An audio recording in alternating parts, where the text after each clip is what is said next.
Correct. And your fee is $500 for out-of-court work per hour? Correct.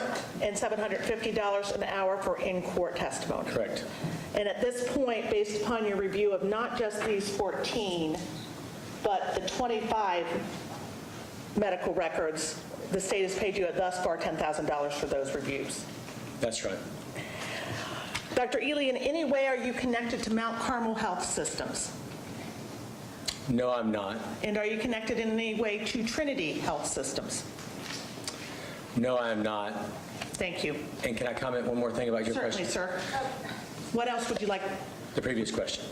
about Mount Carmel Health Systems? Yes, please tell us about that. About the amount that I was paid. The amount of time I spent per review was a little bit, there was 25 cases.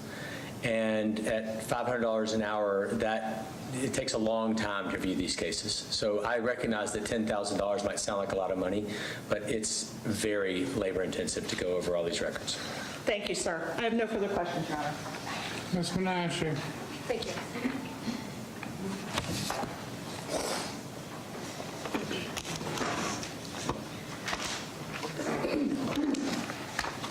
Could we turn this on, the Elmo?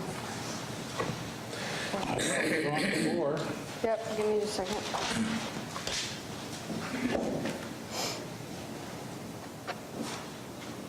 Give me just a second.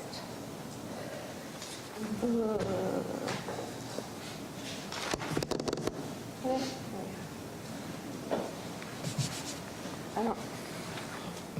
Switch over to this? Yeah. Oh, maybe it's because my computer's on. Let's go this way.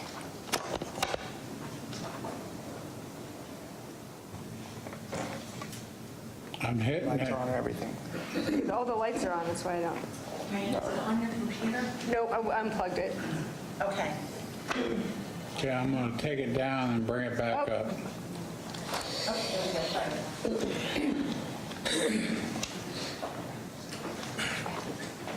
Well, that screen changed. This one hasn't, though. I would think if you put it on the overhead now, it'll show up on the computer. I want to put it like that. Nope.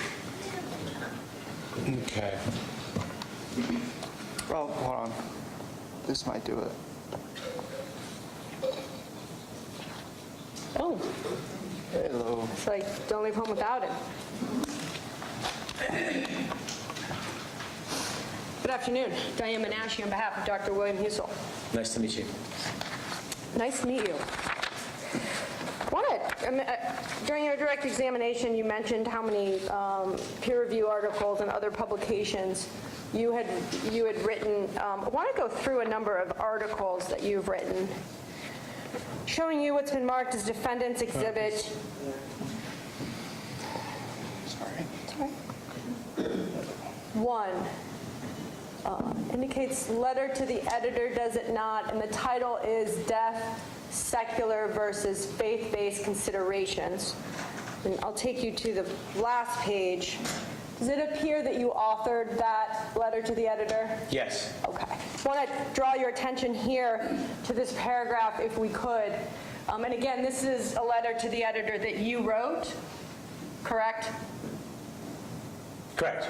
And you state, do you not, as a practicing intensivist, ICU physician, and a Catholic, my opinions are based on the teachings of the Church, especially Pope John Paul II's encyclical, how do you say that word? Encyclical? the next Evangelium Vitae? Angela Vitae, and my anecdotal experience in caring for thousands of dying patients. Those are your words, correct? Yes. And you go on to say, do you not, I would preface this by saying that I consider myself a student, not a teacher, of this masterful moment in life, the transition from earthly life into death and the hereafter. Those are your words again, correct? Yes. Showing the witness what has previously been marked as Defendant's Exhibit Eli 2.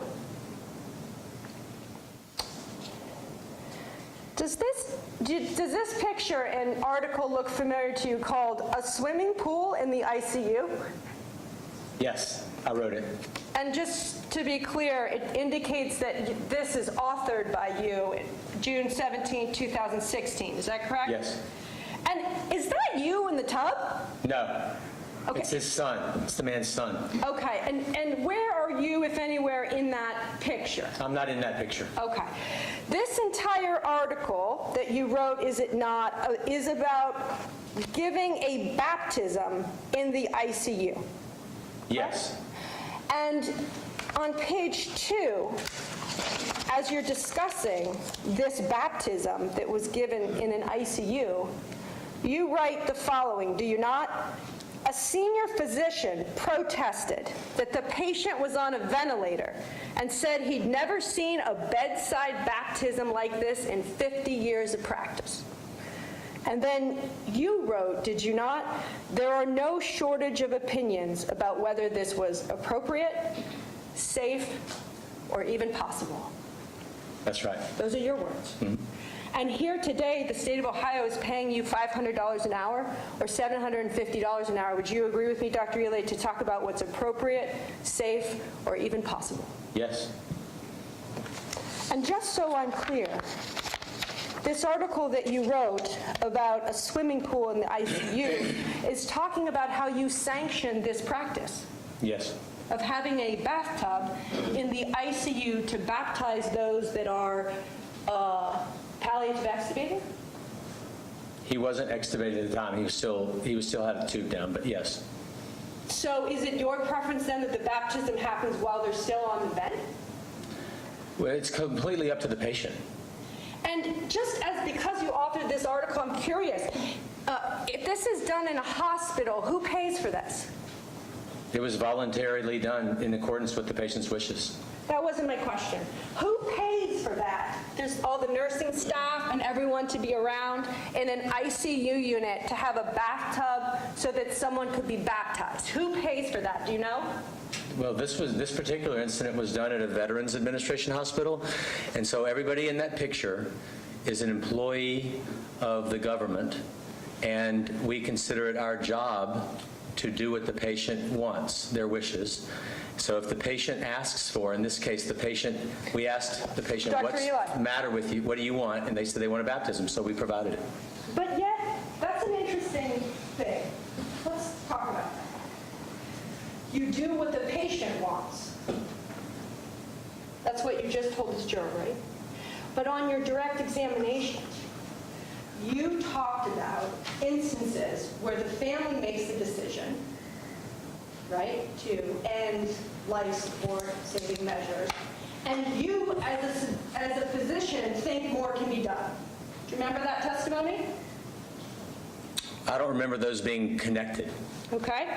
Let's talk about showing you what's been marked as Defendant's Exhibit Eli 3. A doctor's prayer seeking saintly aid. Does this article look familiar to you? Yes, I wrote it. And again, you wrote this article, correct? Right. And I want to, just so the jurors know, that's your name at the end of the article. Yes. And just want to highlight some of the things that you say in the article. You say, and I quote, Jesus is there with my patient and me too. Correct? Correct? Yes. And you go on to say how in the morning, when you prepare for work and you walk to the patient's bedside, is this an ICU patient, by the way, when you do this walk? Any patient. Any patient, that you write, I kneel, thanking the dear Lord for his many gifts, asking, how may I serve you as I come to the bedside of my sick patient? How might I be an instrument of your healing and peace? Is this why, when you were asked on direct examination what you do, you mentioned that you're a healer? Well, I think that the call to be a physician is to be a healer. It is not related to this belief. People are healers if they chose to be a physician regardless of their spiritual path. Some of my favorite physician healers, some of the people I know who to be the best, are atheists and agnostics, Buddhists, Muslims. So it has nothing directly linking it to Catholicism or Christianity. Well, you would agree with me that Jesus is not a Buddhist concept, correct? Well, I love many things about Buddhism. One of my favorite, Tao Te Ching 65, is one of my favorite Okay. Buddhist concepts. Stop, knock. So, Answer her question. yes, thank you. Jesus was not a Buddhist. Okay, so, and then I want to go on continued in this argument. So, these are your words. So also, do I engage the spiritual counsel of my quote-unquote colleagues on high, who have already walked the paths I currently trod? And then do you not, in this last paragraph, note, I have learned that this sacred journey is much more direct, quick, and sure if I walk it consciously beside the Blessed Virgin, too. Those are your words, too, right? Yes. And she keeps me staring at Jesus, guiding me along a more peaceful path than I would otherwise choose. And the name of this article is A Doctor's Prayer Seeking Saintly Aid, correct? Yes. And you wrote this article in your current capacity as a Yes. physician. I didn't write it underneath the cloak of being a physician. I wrote it as just a person expressing spiritual values. Sorry, let me go back to this then, since you made that mention. However, it says associated with your name on this article that you are a professor of medicine and critical care at Vanderbilt University and president of the Nashville Guild of the Catholic Medical Association, does it not? It does. And that is certainly your professional credentials associated with your name? I always include my professional credentials. And similarly, you included your professional credentials when you wrote Defendant's Exhibit Eli Fuller, correct? Correct. And this article is called His Enduring Gift. What do we make of the Eucharist and transubstantiation, correct? And just, I'm sorry, did you answer? Yes. Okay. And this is another article that is written, at least co-authored by you. Do you agree? Yes. I want to go back to this back page, the second page of this.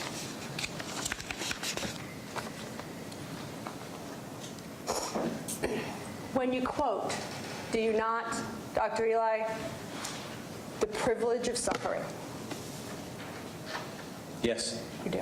And then you go on to say, as a physician, let me draw your attention here, I incorporate science into my faith to acknowledge that the Eucharist meal enters into the actual workings of every cell in our bodies.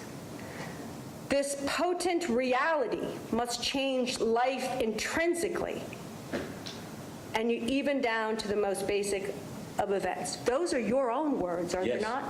Eucharist meal enters into the cells of every body. Right. And you incorporate that belief as a physician. Yes, I bring my faith into my practice.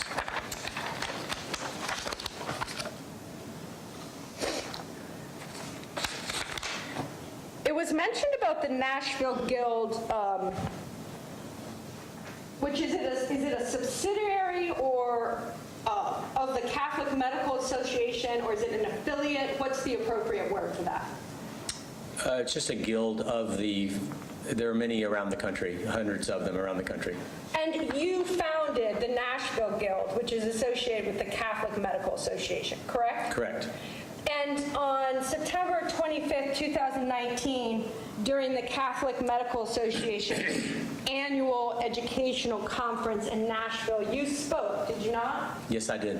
And during that speech, you indicated the following, did you not? Quote, "The church has truth, I'm going to bring the truth to patients of all faiths and no faiths with love, end quote. Yes. And then you went on to say, did you not? The beauty of faith-based healthcare is that science and faith are not separated. Neither staff or patients have to put their faith aside. Do you remember saying that at the conference? Yes. To an audience of your peers. Yes. And then you also said at that same conference to the crowd, quote, by ending a person's life, we destroy a person's intrinsic worth. We turn a somebody into a nobody. Do you remember saying that? Yes. Now, I know Ms. Sawyer asked you about your CV, which lists a number of awards that you've received. I did notice, though, that you didn't include that you had received an award for outstanding service to the pro-life movement. You didn't list that in your CV, did you? I don't know if it's on there or not. If it's not, I'll add it. But you have received that award, have you not? Yes, based on my work with euthanasia. No, based on your work with the pro-life movement from conception to natural death. Yes, which was awarded because of euthanasia. Doctor, are you part of the pro-life movement? I'm not part of a formal pro-life movement. Are No. you an advocate of pro-life? I do nothing formally to advocate for pro-life But you received an annual award in recognition of your work for the pro-life movement. because of my work with euthanasia. Well, you don't believe in euthanasia. Right.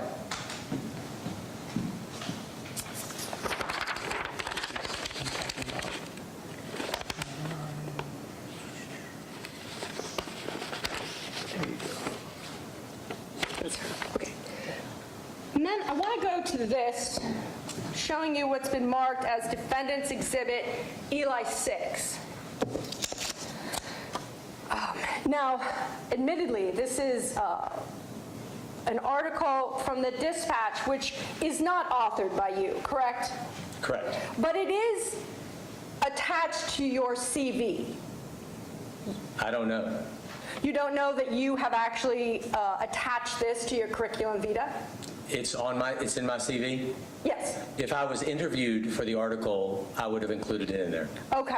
And so so when you're interviewed and quoted in the media, you then attach that interview to your curriculum vitae? Yeah, there's a section in this curriculum vitae, the CV, which it has for media. So if I'm involved in media in some way, then I put those media links into the CV. And so you're using those media links as a way to bolster or a way to somehow raise your profile. Would you agree with me on that? Objection as to the word bolster, Your Honor. Okay. It's just a standard thing that people in academics do to include a media section in their CV. So all of us put media engagements onto the CV comprehensively. It's standard. When you say all of us, who's all of us? People who are in a professorial role at academic medical centers keep a CV. And the way that we do that is there are certain sections on the CVs that are, for example, at Vanderbilt, there's a usual profile for your Dr. CV. Eli, my question, though, is not about your CV. My question was, when you say we do that, who is we? I'll try and keep my questions more succinct. People who are in academic medicine. People who are in academic medicine and hired as experts giving media interviews? Oh, yes. As a matter of practice, they Yes. are. And I assume that if you attach this interview to your CV for others to see, that you would stand by the article's representations of what you said. Not true. No. No. So you would attach to your CV something that is actually inaccurate. I would attach to, that's not what you asked. You said that I would stand by it.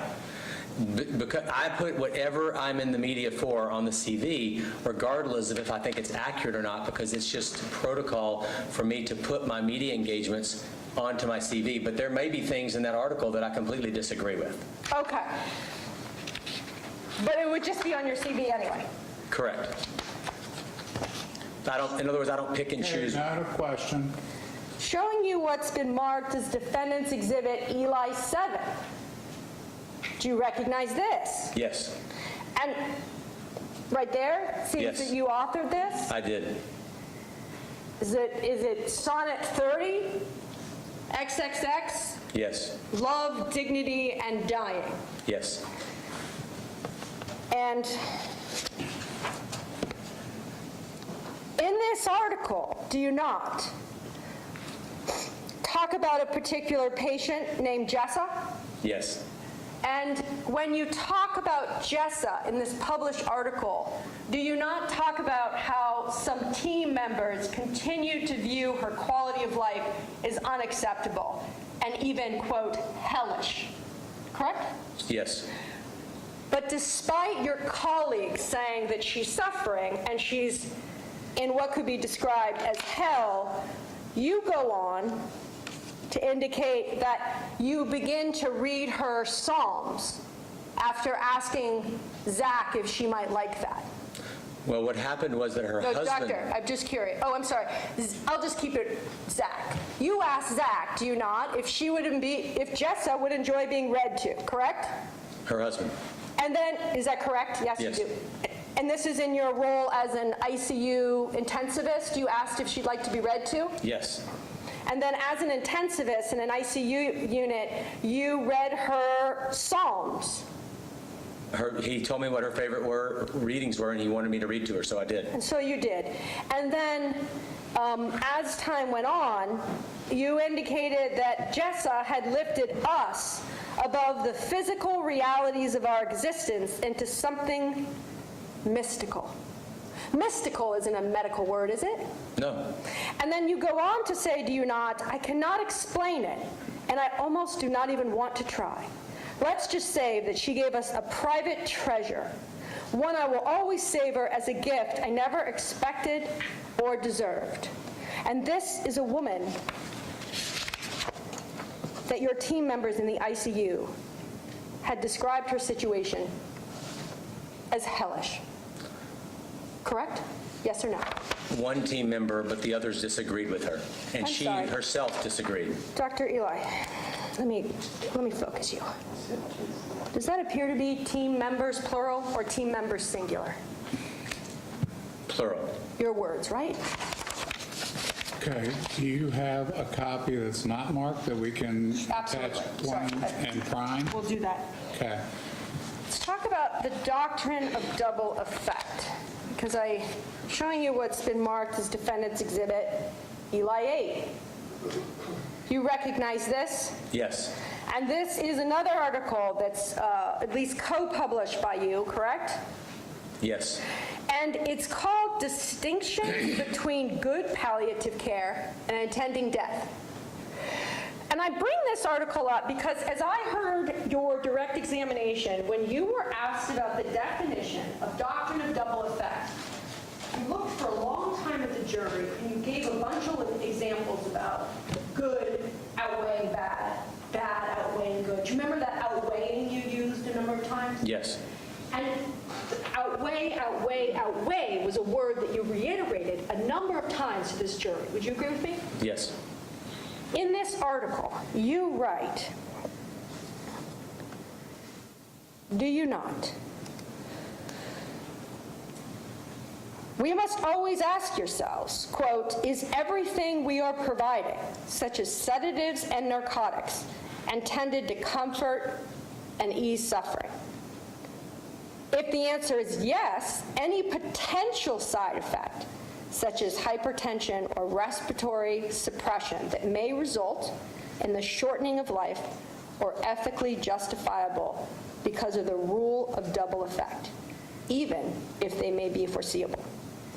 Doctor, I don't mean to cut that short, but would you agree with me as the text continues on, that being your own words, that nowhere in the definition of doctrine of double effects do you ever mention this outweighing or weighing process? yes, that is implied in that sentence that you just read.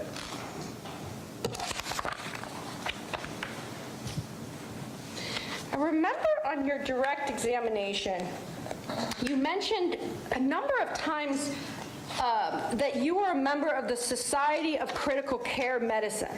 Is that right? Right.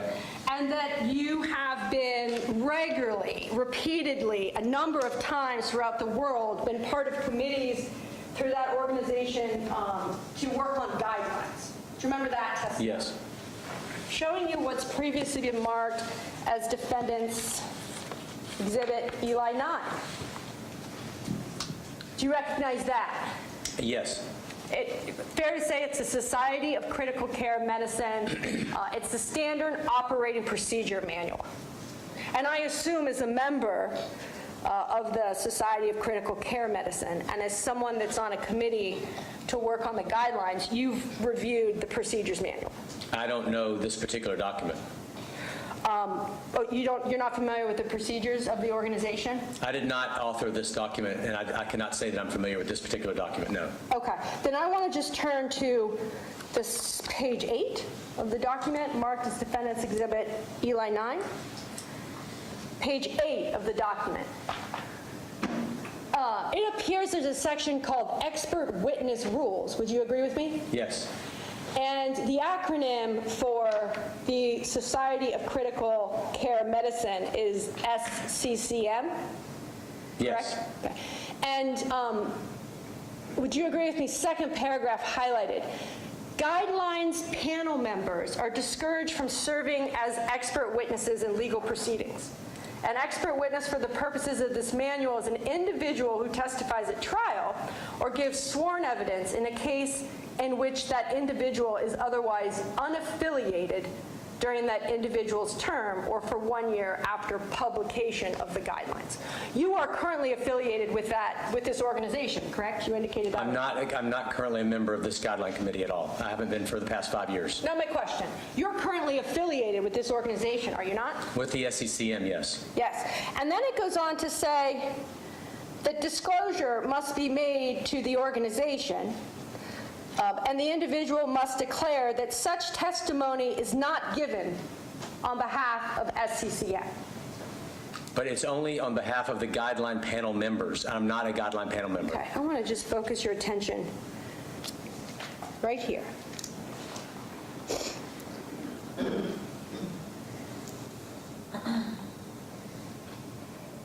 One moment.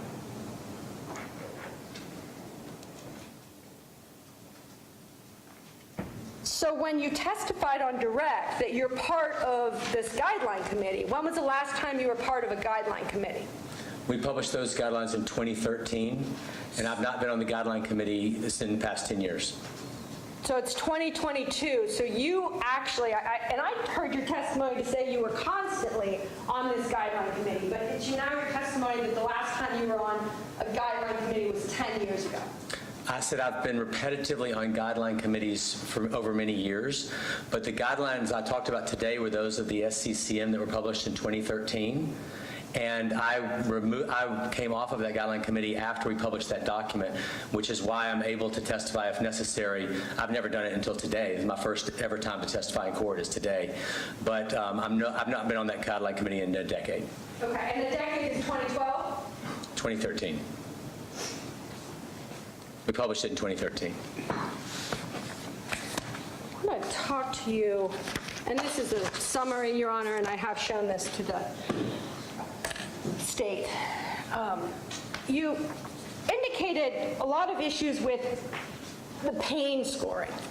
And I'm going to talk about each patient individually. But until then, I just wanted to go to a point generally.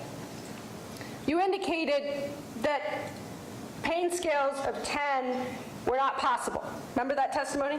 For the CPOT. Right. And I just wanted to make sure that we're clear as we are about to enter into discussing these patients, that there are... Council sidebar. Ladies and gentlemen, entertain yourselves. Your Honor, I moved it up. Well, it's a little late. Okay, well, I just moved it up. Okay, on the break, we will talk about it. Okay. So, thank you, Judge. Sorry about that. So I just want to make sure we're clear, though, that according to the medical records that you reviewed as policy at Mount Carmel West, the individual that enters in the pain score on the electronic medical record is a nurse. Usually. Well, in every instance, in every patient that we're talking about today, it's a nurse, I think correct? so. Okay. But there are times when other people do it, so. But Okay, I'm just talking about the 14 patients that we're here for today. In every one of those cases, the individual that typed in the pain score was a nurse. to my knowledge, And you know that Dr. Husel is not a nurse. correct. So I want to just go through, just as a summary, that then every person, according to your testimony, that had put in a score of 10 or 8 was a liar. I didn't say, I never used that word. Okay? You said it's not possible and it could not be. Do you want me to explain it or not? So on cross, right, it's a little different from direct. And so I'm going to ask you questions, and then I'll make my questions tighter so it's easier for us. Tricia Sauber, with respect to Joanne Belisari, put in a pain score of 10. You were not at bedside, correct? Correct, You did not interview Tricia Sauber, correct? correct. Going to Ryan Hayes, it indicates that the nurses, two nurses, Troy Redmond and Tyler Springer, both independently indicated the pain score of 10. You interviewed neither Troy Redmond nor Tyler Springer in the course of your work in this case, correct? Correct. Beverly Schertzspringer, nurse Derek, it was bound to happen. More was me than anyone. Derek Dreyer is the nurse on that, and pain score is an 8. Is that correct? Correct. You never interviewed Derek Dreyer, correct? Right, I never interviewed any of these people. Okay, so that goes Jacob Deemer, a 10, Jamie Burke, a 10, Derek Dreyer, a 10. You never interviewed any nurses. That's right. Did you request to interview nurses when you saw that there were pain scores of 10? No, I just expressed that it didn't make any sense to go from zeros all day long to a 10 all of a sudden out of the blue. And of course, you're familiar as being someone that works in the ICU, that things in the ICU can be chaotic at times, right? And you Got to give an oral Yes. response. and you have no independent reason to believe that, for instance, Ms. Sauber is a liar. Is that correct? My judgment No, is that's based. just my question, doctor, is you have no independent evidence, and I remember Okay, you right. said you go on the evidence, Right, I do not. that she's a liar. I do not know if she's a liar or not, and I didn't use that word. Same question. Any nurse that entered a 10, you have no independent evidence, correct, that they're lying. I never called them a liar. I want to go to, before we talk about the patients, I want to talk about the importance of accuracy in your report, because it dovetails on the questions about the pain scale. Being accurate in your report, I'm sure, in a case like this is very important, is it not? Yes, And do you write your own reports?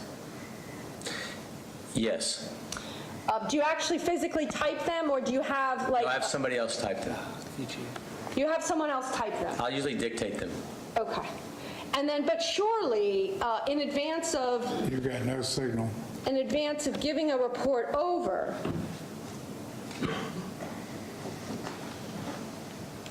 surely in advance of giving your report over to the state of Ohio, you reviewed it for its thoroughness and accuracy, correct? Yes. And then again, I presume But that... there are some errors in there, though. Okay, and did you make the state of Ohio aware of those errors? I just know that I, over the time in rereading it, that I noticed that there were some things in there that weren't totally accurate, and I don't know the, so I think I missed a few, like numbers of 8 to 10 or something like that, and there could be a few of those in there. So, and I just want to be clear. So what has been marked as State's Exhibit 30 has errors in it. There are no errors on drug medications. Where I was getting, I can be specific if you'd like for me to. I think that there might have been a few times where somebody included a different type of visual analog scale instead of the CPOT, and the visual analog scale is another way of measuring pain, and sometimes a nurse might write 10 instead of 8 because they're using a visual analog scale. So when there's a discrepancy between an 8 and a 10, if it was the CPOT, that wouldn't have made sense. But if they were using the visual analog scale, it could have been that. It still didn't explain why it went from 0s to 10. But that would clear up the 8 to 10 issue. That could certainly clear up the 8 to 10 issue and the things that you said about the 8 to 10. But the main point that I was making was that you don't go from 0s to 8 or 10 in a matter of minutes. That's the point I was trying to make. And so I just want to be clear, before you got here today, and you knew that you would testify under oath about this exact report, did you communicate to the state of Ohio that there are errors in your report? When I was reading this last night on the plane over, I thought, Did you communicate to the state of Ohio there were errors in the report? no, I did not. Okay. So I want to talk to you about the difference between an opiate and an opioid. Opiate is O-P-I-O-T-E, correct? Well, yeah, I don't think you spelled it correctly, but I know what you're getting at. No, you tell me, what's an opiate? How is it spelled? O-P-I-A-T-E. Okay? And what is an opiate? Opiates and opioids are two different words that are used interchangeably for narcotic medications. Doctor, actually opiates and opioids are not used interchangeably, correct? Well, in common parlance in the hospital, lots of doctors and nurses do use those terms interchangeably. Okay. In the CDC guidelines?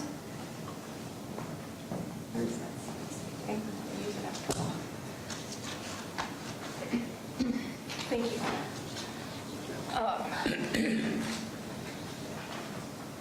Sticker, please. Your Honor, may I approach so I don't have to toggle back and forth? Yeah. Thank you. You like that?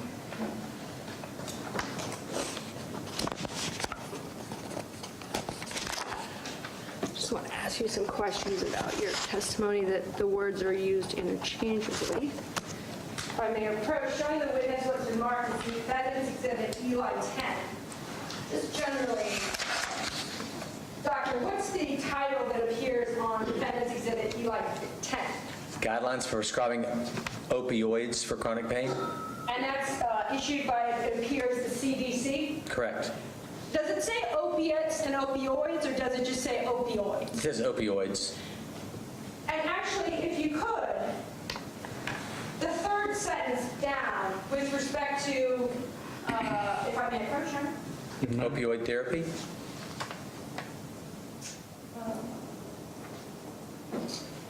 No, the last sentence. Does it not indicate there that the guideline is not intended, the CDC guidelines are not intended for palliative care? It says the guideline is not intended for patients who are in active cancer treatment, palliative care, or end-of-life care. Also, wouldn't you agree with me that opioids are drugs like heroin, other natural type drugs, versus opioids are opiates? But then there's also a synthetic component that makes something an opioid. Yes, but what happens in real life in the hospital, a doctor will say, did she take an opiate? And another person might say, did she take an opioid? So in regular practice at the bedside, people just use either of those words interchangeably on a regular basis. I'm not sure where you're going with this, but I just want to make the distinction that... Okay, Doc, Yeah. it's not your job here today to anticipate the question, okay? You're better off to answer the question, we can move on to the next one. Okay. Because Mr. Nashi, Thank you, Judge. Because it's important, is it not, that fentanyl is an opioid, correct? The other medications you talked about, the Dilaudid and the Versed, those are opioids, correct? Correct. They're not opiates. You would agree with me, right? I actually, to be totally honest with you, I couldn't even tell you, there's no clinical practice distinction between these two drugs. All three of those drugs get referred to in regular clinical practice as both opiates and opioids on a routine basis, day in, day out in the hospital.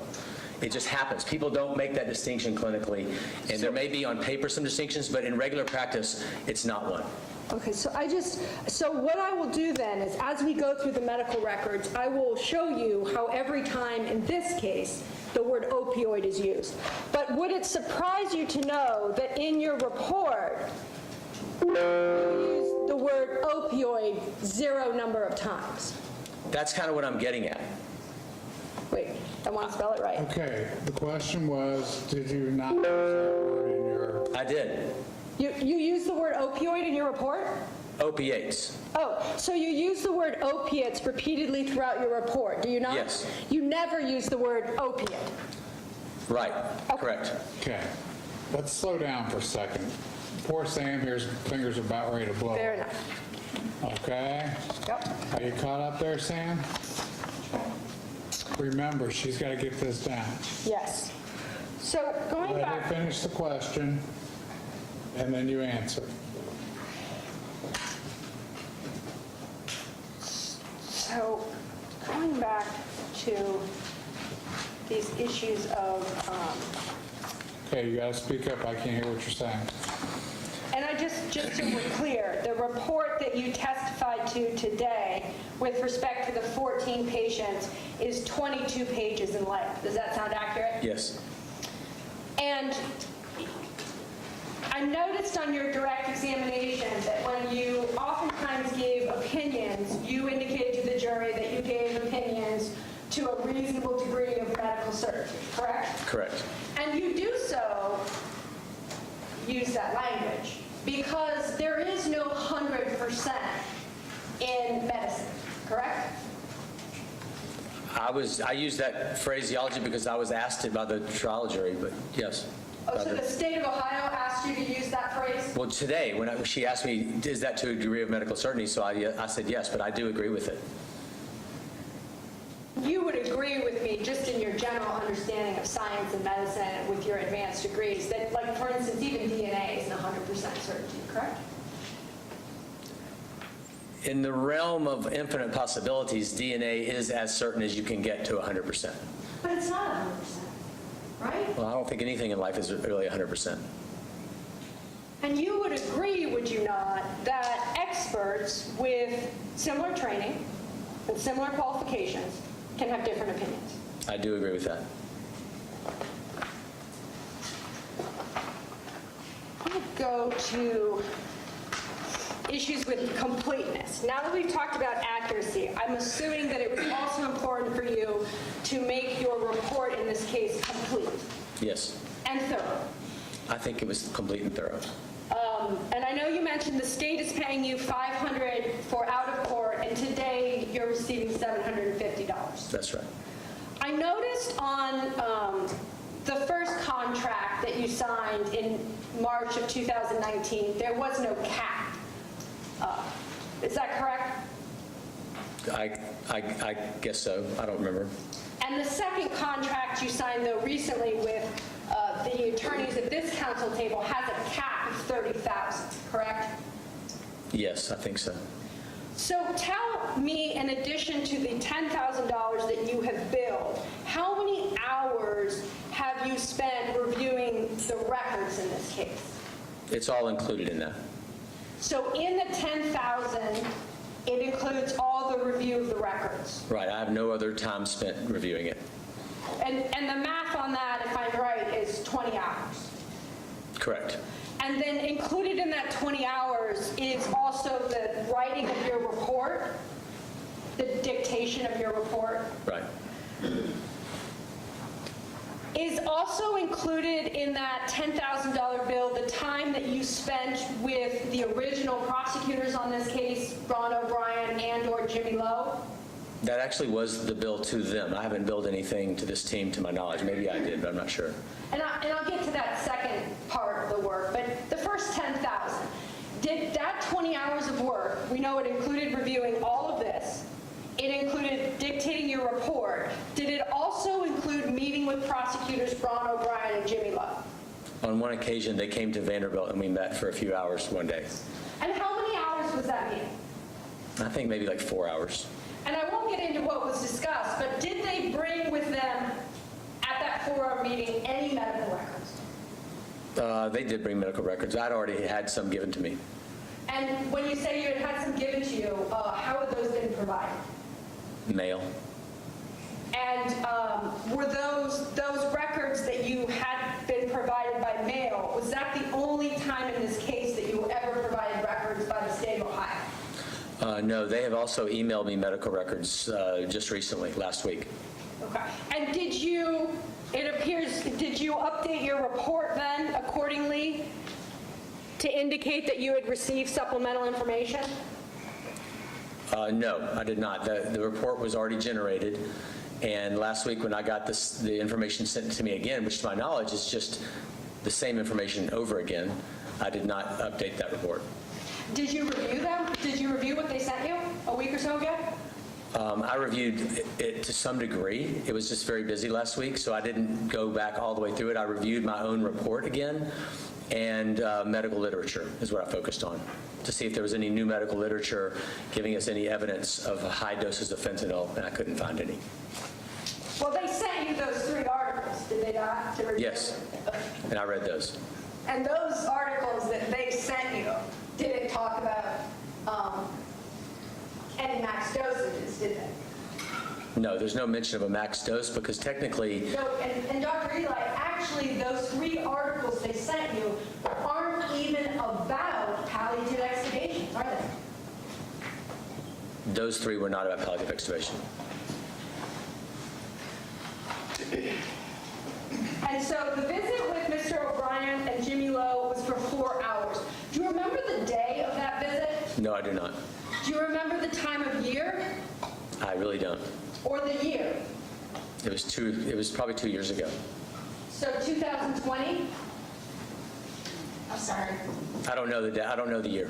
I do not know the year accurately. But the meeting took place down in Tennessee. Yes.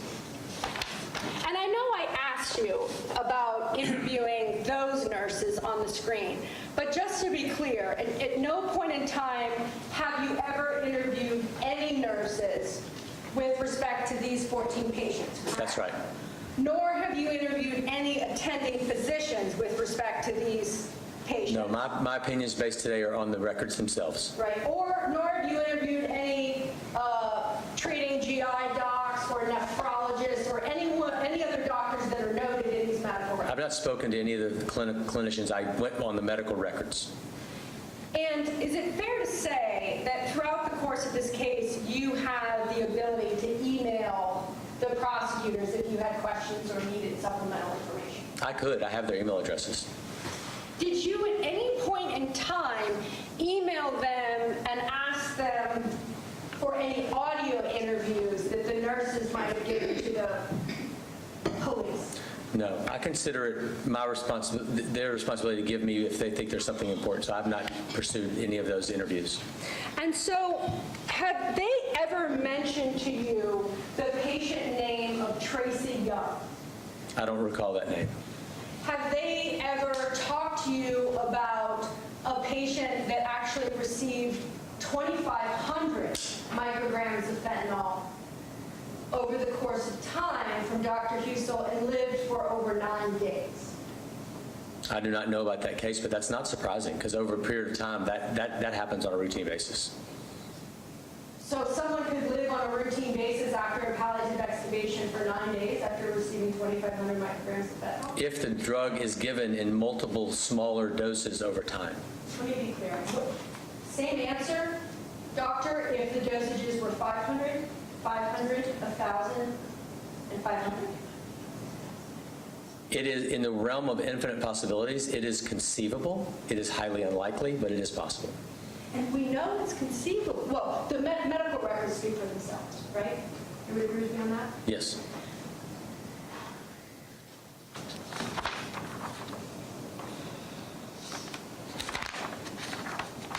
You mentioned, and I use this as example. You mentioned throughout your report and today's testimony that palliative extubation does not cause pain. Do you remember that? It's not painful. Do you remember What I that? said was that after interviewing many thousands, many hundreds of patients, over thousands actually, that is not a common complaint at the time of extubation pain. And by the way, I'd like to Wait, doctor, Okay, hold on. Questions and answers. just want to, and sometimes I ask questions that state the obvious, but I still have to ask them. Okay. You talked about the thousands of interviews that you did with patients that survived a palliative extubation, right? You would agree with me that, I'm sorry. Did you answer that? Oh, yes. you would agree with me that anyone that died after being palliative extubated couldn't be interviewed. Yes. So we don't know if they suffered pain. We don't. I want to go back to, one moment.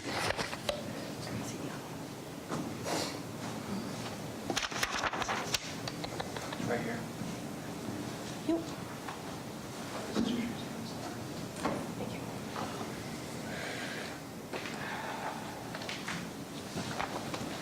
You talked about, On your direct examination, the dosages that you've given of fentanyl in your practice, in your career, right? Yes. And you indicated, I think, that while you've given 1,200 over a 24 period of time, but not as one dose. Correct. And then you talked about dosages that you have given on an individual basis, like 100 or maybe in a circumstance 200, correct? Correct. But you remember telling these jurors that nothing over those amounts would ever be necessary. Without having had prior doses of fentanyl. In other words, it would only be necessary if the person is receiving multiple doses of fentanyl and working their way up to those doses. It would not be necessary. So it's your testimony then that the first dose of fentanyl that a patient receives, decision to palliatively extubate is made.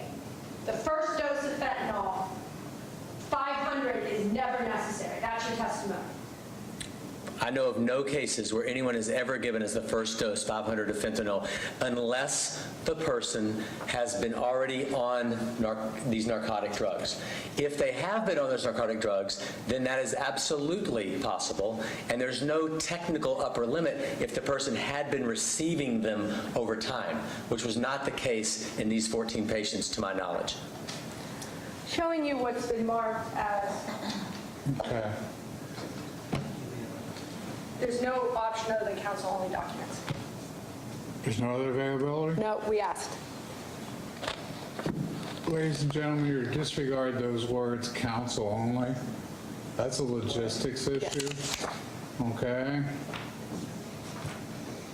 It's not relevant to you. Thank you. Showing you what's been marked as Defendant's Exhibit Eli 11. Just drawing you to your attention, since you've reviewed these medical records, does this just generally appear to be similar to other progress notes that you looked at in the Mount Carmel West records? It does. And if I could draw your attention down to this level right here, it indicates that there's a nurse progress note. Do you see that? Yes. And the time on that, nurse progress note right here, does it say, it says, does it not, patient extubated at 2010, Yes. 500 micrograms of fentanyl and 6 milligrams of Versed given before extubation. Right. And it looks, that's RN Haas. Right. And then, fair to say that the next progress note, doctor, does it appear to be written 5 minutes later? Correct. And does it say, patient lifting self out of bed, gasping for air, orders for more sedatives given? Right. And that is exactly what I would do too if that person was experiencing that.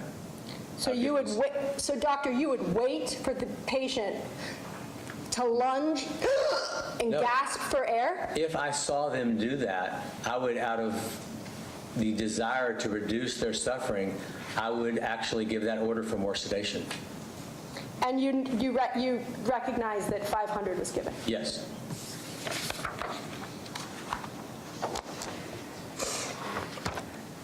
I want to go through the patients now.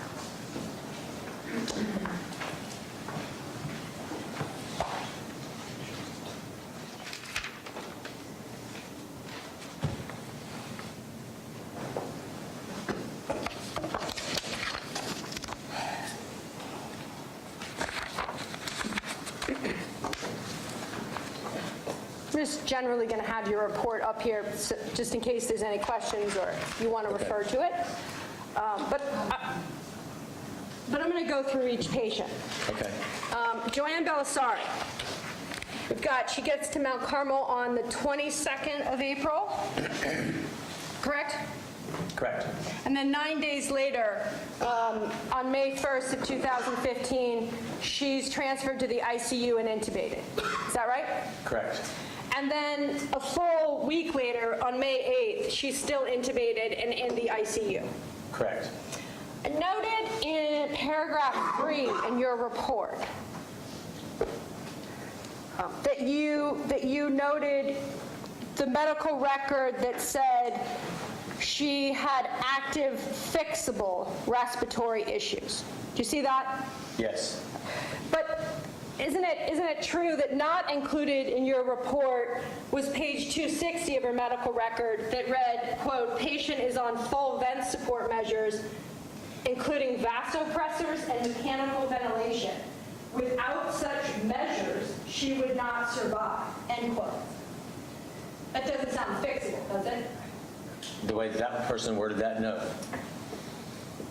And then let's talk about here that you indicate Ms. Belisari had multi-system organ failure, but continued to receive aggressive support measures. Do you see that in paragraph 3? Yes. I noticed in your report that you didn't list the life support saving measures that she received. Is that fair to say? Well, when you're in multi-organ failure on life support, it's kind of part and parcel. We know that somebody's probably on vasopressors and mechanical ventilation at that time. You would agree with me that as part of your work as an expert witness, that it's important to be objective, would you not? Yes. And certainly fair. Yes, absolutely. And if there's facts that don't coincide with your opinions, or that might even be helpful to Dr. Husel, to maintain objectivity, you would want to include those. Yes, absolutely. And so this is why I mentioned the aggressive support measures, because isn't it true that with respect to this patient, there was 14 life-saving measures that Dr. Husel himself gave to Ms. Belisari?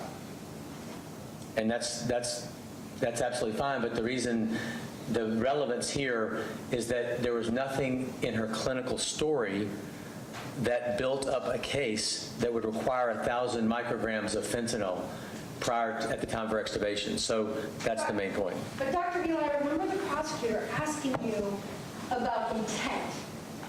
And we know that the doctrine of double effect is all about what your intention is, right? Right. So isn't it important to look at the whole picture as an objective expert? Despite being hired by the state, you still want to be objective, don't you? Absolutely. Isn't it important to look at the whole picture when being asked by the state of Ohio as to that man's intent is to have a clear understanding of the 14 things he did to save her life before he ordered the dosage of fentanyl? In every case here, I reviewed very thoroughly the entire set of what was being done for these people, and I agree with you that it's important to be comprehensive in the evaluation. And after that evaluation, nothing justified 1,000 Hold on. micrograms. And you know what? Let's have a new question. So you didn't include the life-saving measures that my client Okay, provided. council, let's approach. Ladies and gentlemen, get busy over there.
Can you get me something out of my briefcase?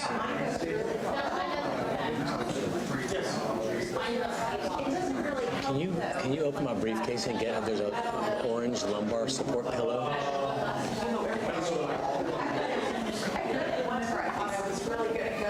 Never mind, I'll get it at break. Sir, I'll get it at break.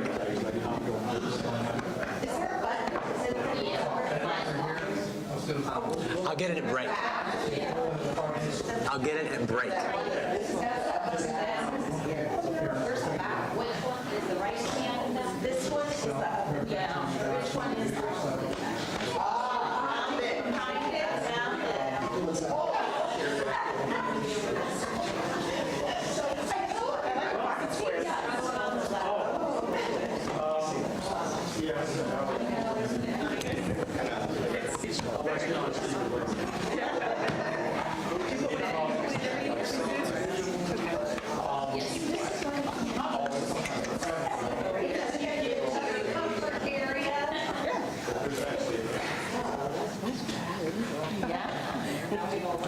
Okay, ladies and gentlemen, thank you for your patience with us. Ms. Menashe, next question. Thank you. Next question, or Or you can repeat the same question. I'll go to the next, but along the same line. Thank you, Judge. So just a leading, so I can circle us back. The aggressive support measures. Would the aggressive support measures be, would an example of that be giving a blood transfusion to a patient when their hemoglobin is low? Yes. And then you know, based on your review of the medical records, that Dr. Husel did that an hour before Ms. Belisari's family made the decision to withdraw life support. Correct. He did that. Yes. And similarly, backing that up, would another life support measure be to restart vasopressors or increase the dosage of vasopressors? Yes. And you then know, based on your review of the medical records, that 2 hours before Ms. Belisari's family made the decision to withdraw care, he did that for Ms. Belisari. Yes. Going to paragraph 4 of your report, you talked a lot about the Glasgow Coma score. Did you not on your direct? Yes. And we'll just call it GCS, but I wanted Okay. to Yes. restate the acronym on the Okay. cross. It indicates that she was a 3, was it not? Correct. And I know your testimony, that your preference is for the nurses to score the GCS along with other scoring metrics. That was what Correct. you testified to on direct, right? Yes. But you know, based on the review of these records, that that seems to have not been the general practice at Mount Carmel West. In many cases, it wasn't. They used both tools, but a lot of times they were just using the GCS. And not a significant number of times they're just using the GCS, correct? Yes. So I heard your testimony about what you and best practice is to have the 3 scales and cumulatively look at that. But at Mount Carmel West, and more often than not, they're using the GCS scale. Which is fine. I mean, a GCS of 3 is deep coma, so it provides a lot of information in this case. And so, and also the GCS is measured by a nurse, is it not? Yes.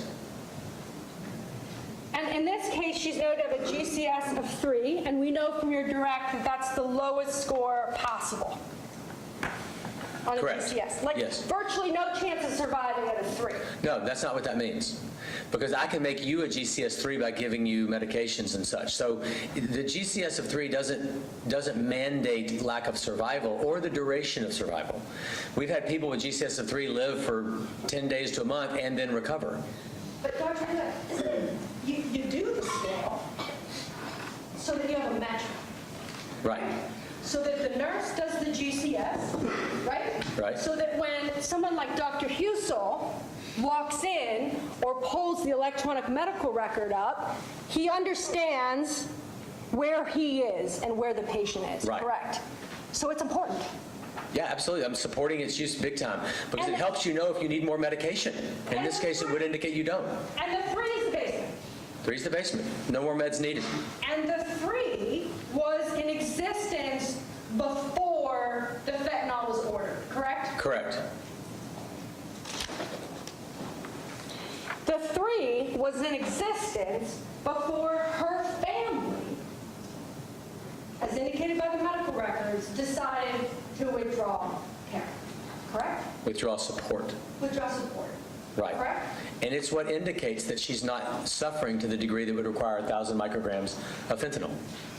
It tells us where we are. So, I'm gonna work again on my questions being more succinct, so that I'm sure to ask yes or no. I want to talk about, we're now going over paragraphs 1 through 4. Let's talk about what isn't in your report with respect to Ms. Belisari. We talked about this opioid naivete or lack thereof. I didn't notice in your report that you indicated that in fact she had received over her 10-day period of stay the equivalent of 12,000 micrograms of fentanyl. Did you include that in your report, doctor? No. And this report is not, I never intended this report to be comprehensive like that. It's a succinct summary of an incredibly thick amount. So I do not claim that it contains all of those things. But over that many days, that's not that much fentanyl. So it's more than 1,000 micrograms of fentanyl a day. And I heard you just now say that you didn't include all the details in your report, but certainly when a doctor is determining an appropriate dose, that tolerance is an issue to be considered, is it not? It is.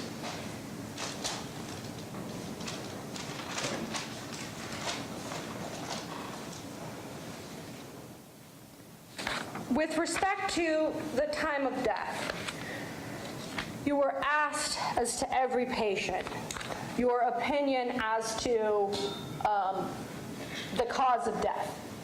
Just want to be sure that we understand one another.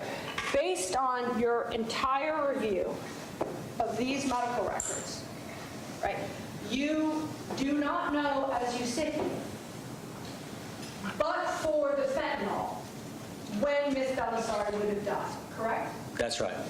You do not know, based on your review of these medical records, the moment in time when her heart stopped beating, correct? Correct. Further, you do not know, correct, if her heart stopped beating first or her breathing stopped first. And nor would it be relevant. To move to the next patient.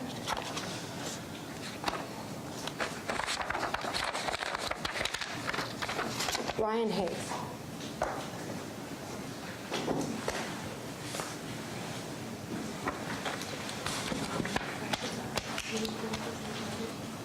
And the code sheet, so I need a sticker.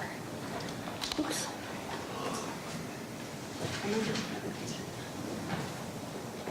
Again, section of your report with respect to Ryan Hayes, just as a courtesy, I have it up there. Are you familiar, based on your review of the records, the code sheets that Mount Carmel used as a matter of practice, what those look like? I have seen them, but not recently. Okay?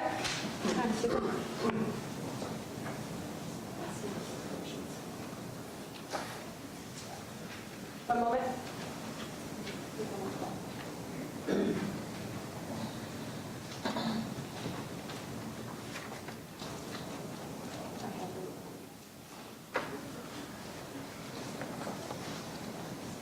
May I approach, Your Honor? You may.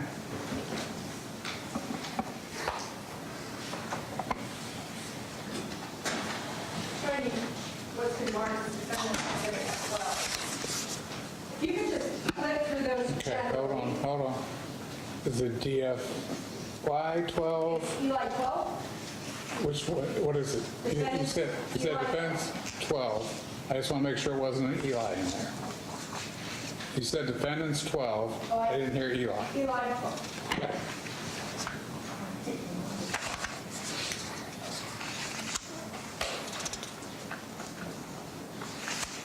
Just clarifying.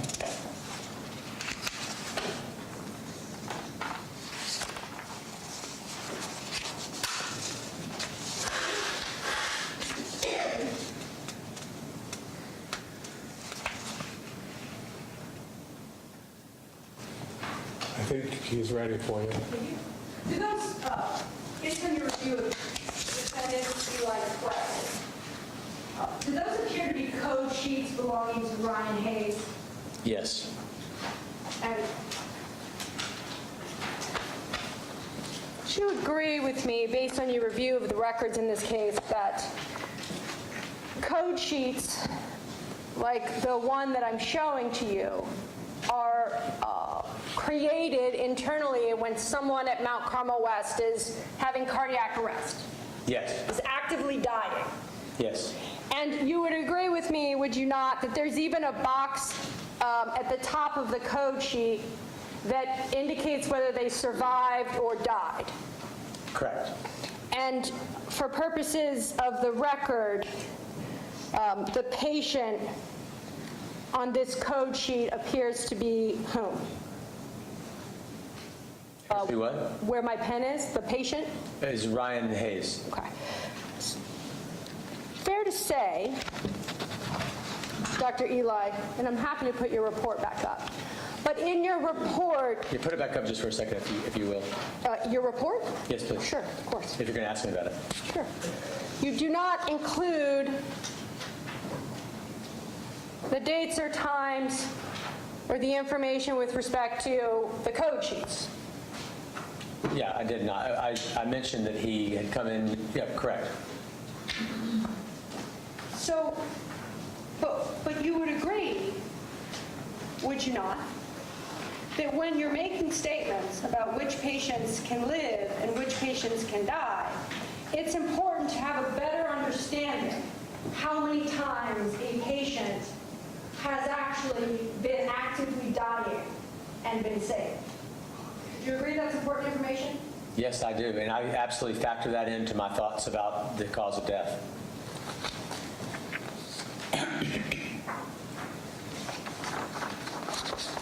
Were you provided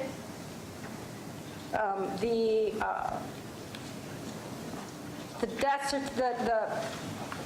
autopsy report with respect to Ryan Hayes? Did the state provide you with that?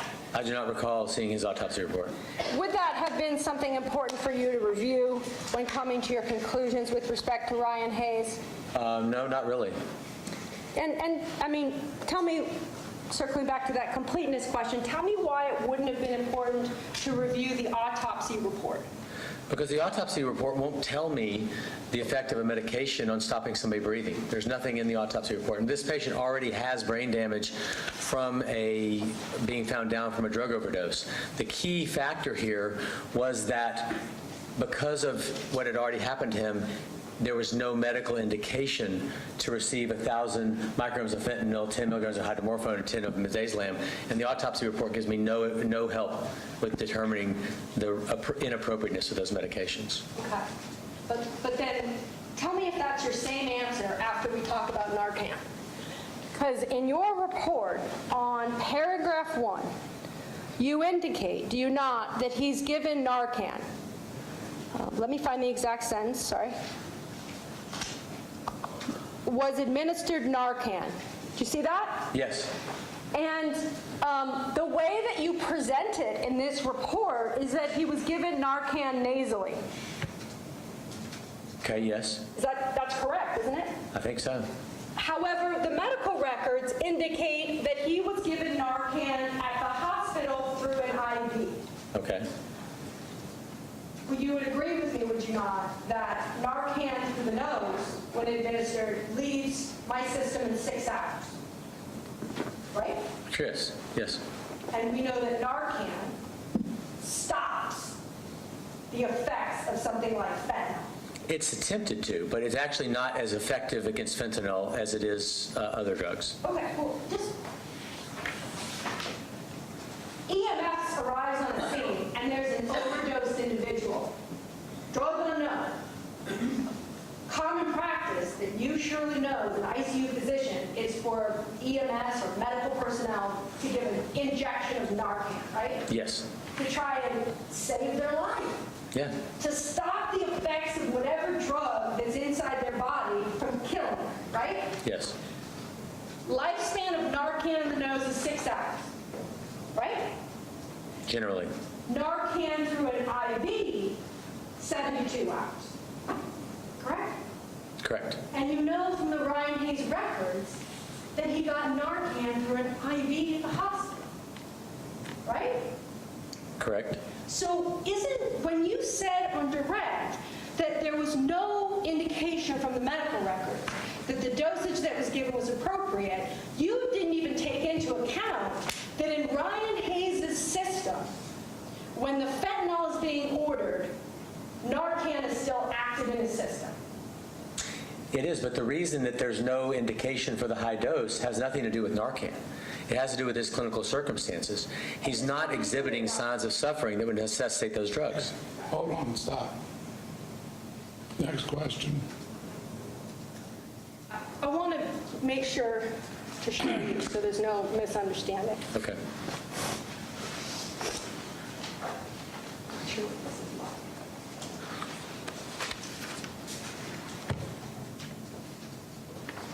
Just generally, and again, you reviewed Ryan Hayes' entire medical file, correct? Correct. included in his medical file was page 12. Just want to make sure, because I certainly want to make sure that I'm reading it correctly, that at the bottom of page 12, it indicates, does it not, a central line and an A line were placed in the emergency department. 10 milligrams of Narcan were given. Correct? Right, And that's through an IV. right. And the time of that was on 4/2, Correct. and we know that his discharge date was 4/4, correct? Correct. So within 72 hours, he died. Right.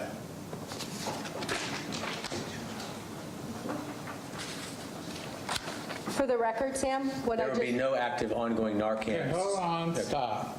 Okay. for the record, Sam, what I've just shown the witness, I'll mark that as Joint Exhibit 2, page 12. Thank you.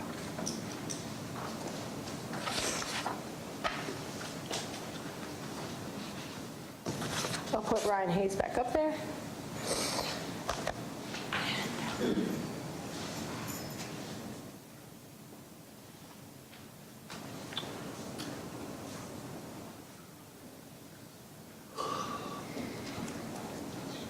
Also, just want to indicate that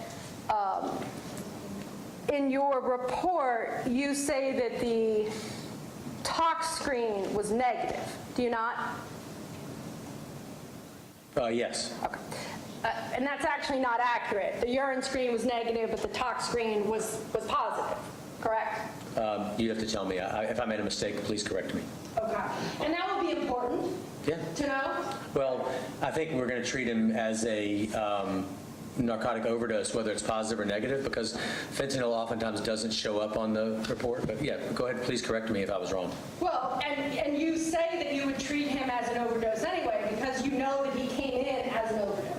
That was the working diagnosis by the medical team. And you know from his records, which any doctor prescribing would have access to, that he had a history of polysubstance abuse, Right.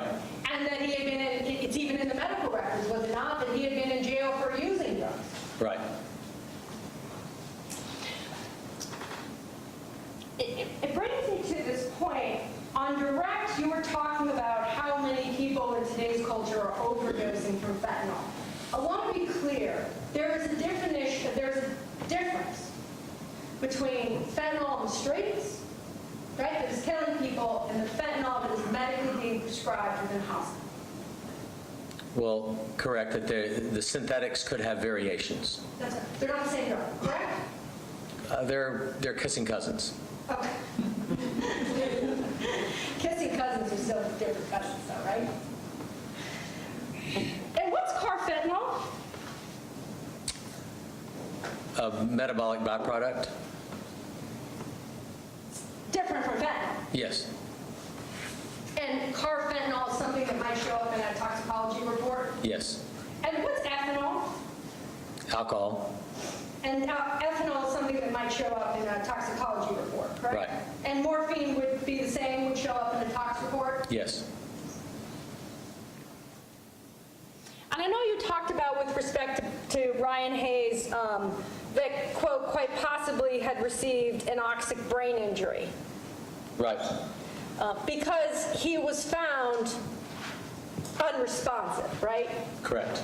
And it was unknown by the person that found him, as indicated by the medical records, as to how long he had been out. Right. And what do we know about unconsciousness and how it affects the brain after 10 minutes? That doesn't make sense as a question. Can you rephrase that? Sure. How does, if I'm unresponsive and unconscious, and I've been that way, I use fentanyl, and I've been down for 10 minutes, what if any impact would that have on my brain? It doesn't matter the unconsciousness. It matters the degree of time that you didn't get oxygen. But I think that's what you're getting at. 10 minutes without oxygen. 10 minutes without oxygen, big time acute ischemic injury. And that's what was presumed to be going on with him, probably. And 15 minutes? But we don't know how long he had low oxygen levels, so I don't know the The answer. question is, in 15 minutes, Yeah, 15 minutes, even more likelihood of permanent damage. And 20 and 25? If the oxygen levels are low. okay. I don't know what his Stop, oxygen levels stop. were. Everybody stop. Let's get Sam happy first, okay? Madam Corey Porter, are you happy yet? I'd be happy if everyone would speak one at a time, please. Okay, well, let's see if they'll do that. Okay, we'll try to. Okay? Ms. Menashe? Yes. You can either re-ask the question or new question. Does that want to keep Sam now? Paragraph 6. Not in paragraph 6, I note, is the fact that not one, but 2 doctors other than Dr. Husel described Mr. Hayes as quote-unquote terminal in the medical records. You didn't note that in paragraph 6 or anywhere in your report. Is that correct? Correct. And just for sake of accuracy and completeness, is it relevant to you that doctors other than Dr. Husel would have made a determination as to a patient that they were terminal before the decision was made by the family to withdraw support? Yes, it is, because if multiple doctors agree that his prognosis is bad, it makes me even more certain of how vulnerable he be to receive high doses of drugs that he didn't have indicated.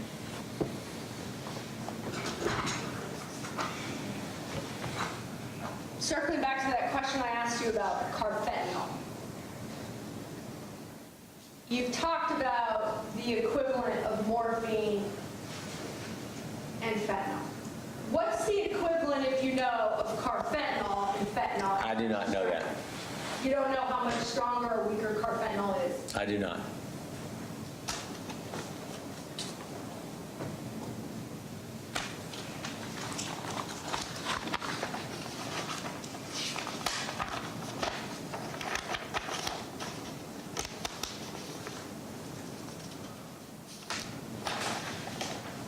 The Mars report on Ryan Hayes. The Mars report on Ryan.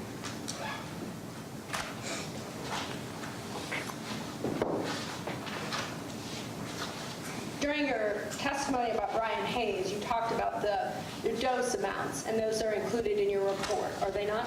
Yes, they are. And I noticed that you included the times that he received the fentanyl that was ordered by Dr. Husel. Is that correct? Yes. Based on your review of the record, you would agree with me that the fentanyl was, how much was administered on the first time? 1,000 micrograms. One moment. Do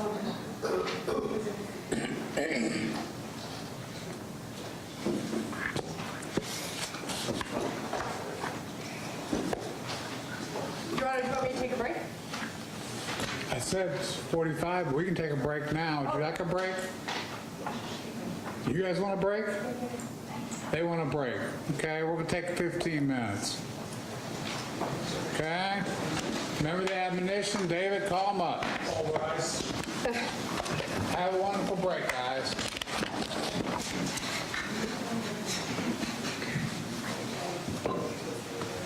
Hey, Diane, you guys were at the sidebar. I told David. Is that all right if we get something out of this meeting?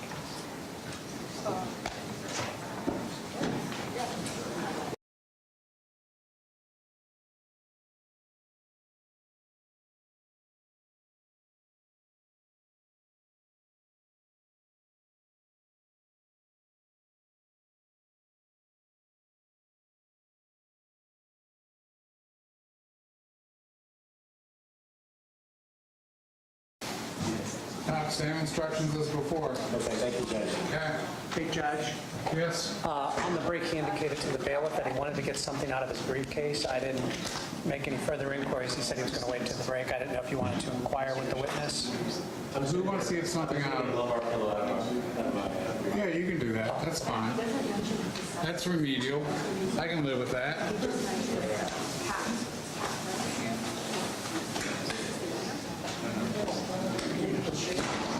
Huh?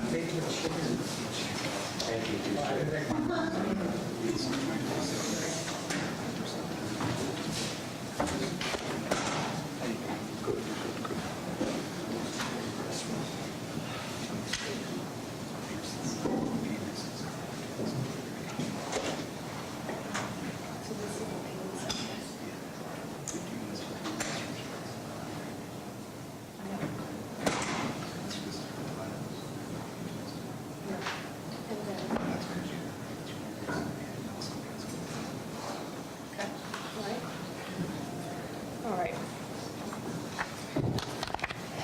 There we go.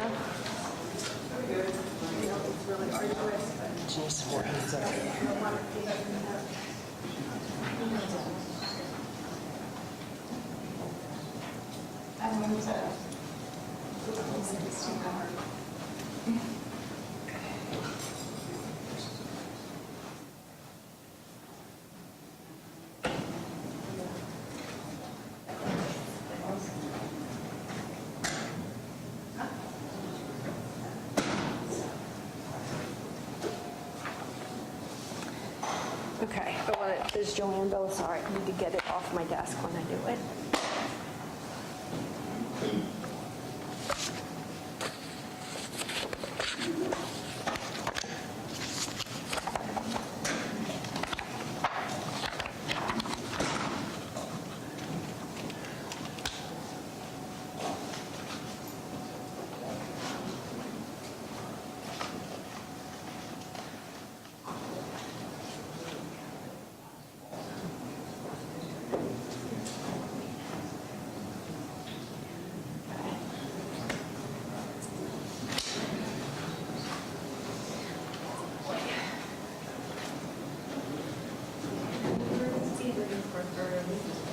It's to admit into evidence.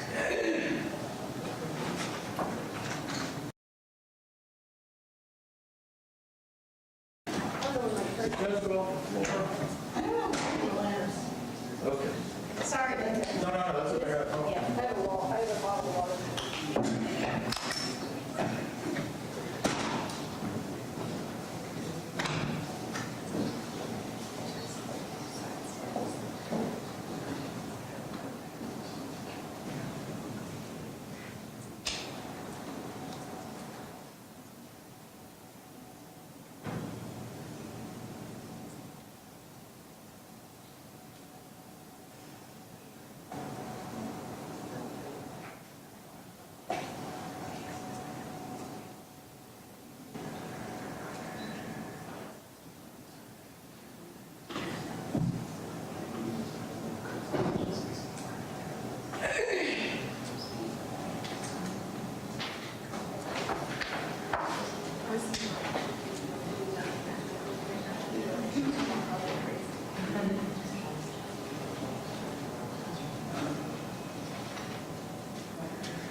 Shirts in here, yeah.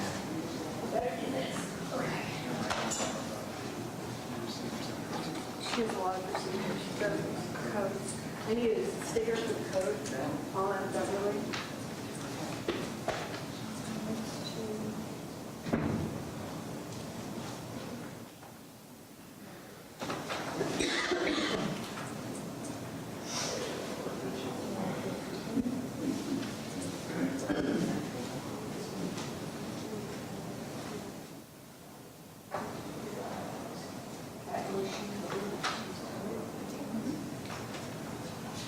Where's the bit?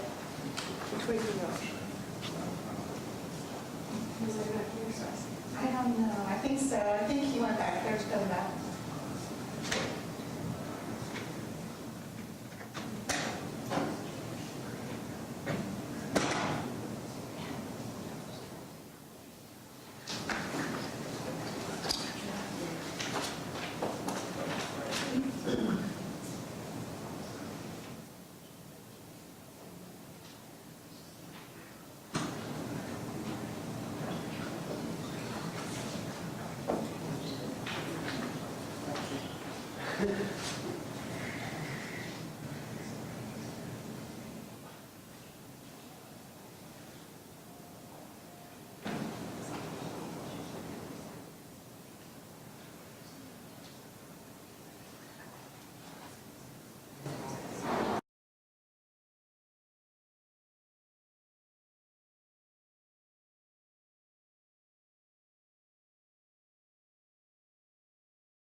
Ask him real quick.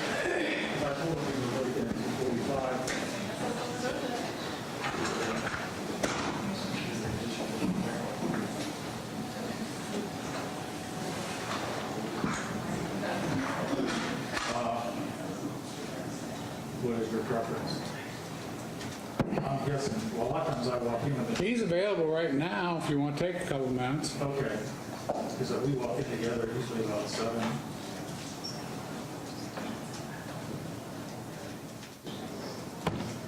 Channel 10, are your mics live still?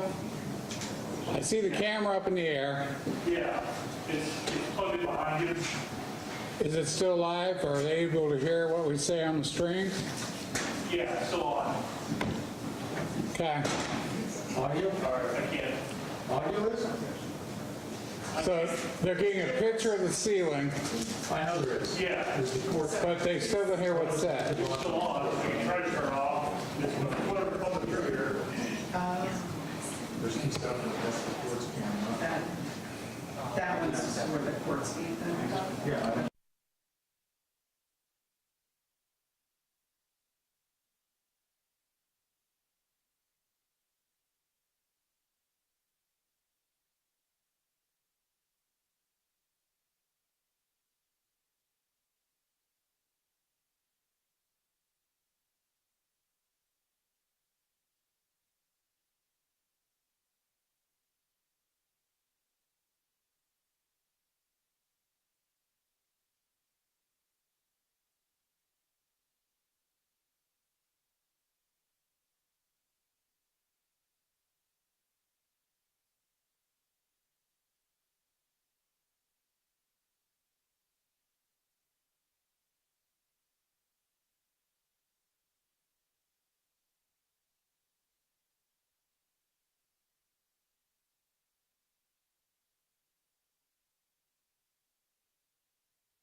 time at which the fentanyl is administered is what? The 2257. Would you agree with me that there is a assessment done approximately 15 minutes later as to whether the fentanyl has relieved the pain with medication? Do you see that? Yes. And what is written there? No. So that's approximately 15 minutes after the 1,000 micrograms of fentanyl is administered to Ryan Hayes. Nurse Tyler Springer indicates that pain is not relieved. Correct? Correct, but the other records indicate something different. Okay, hold on.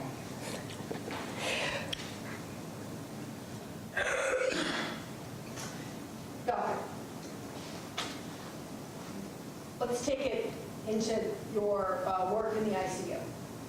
When you walk up to a patient,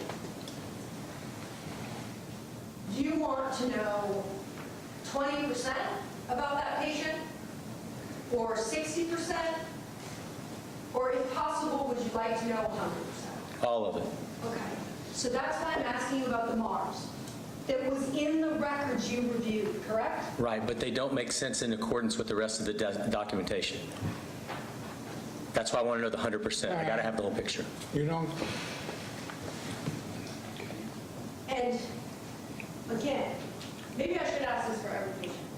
You weren't there on 4/3/2017, correct? No, I have to go by what the nurses tell me.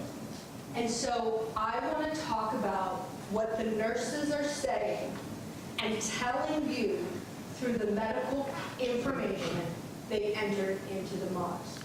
Right. So let's go back to it. Okay.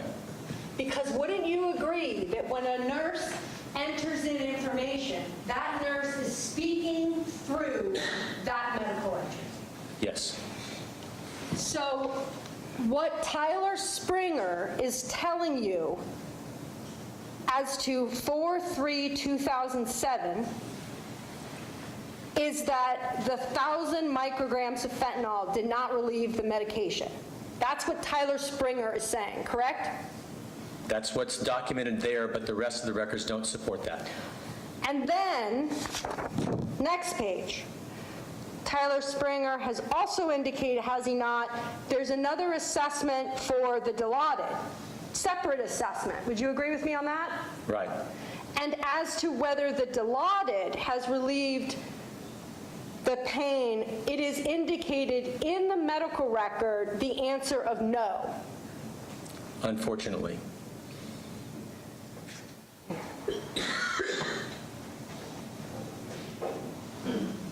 Is it unfortunate because it contradicts your testimony on direct? No, I think it contradicts their own documentation in the other areas of the record.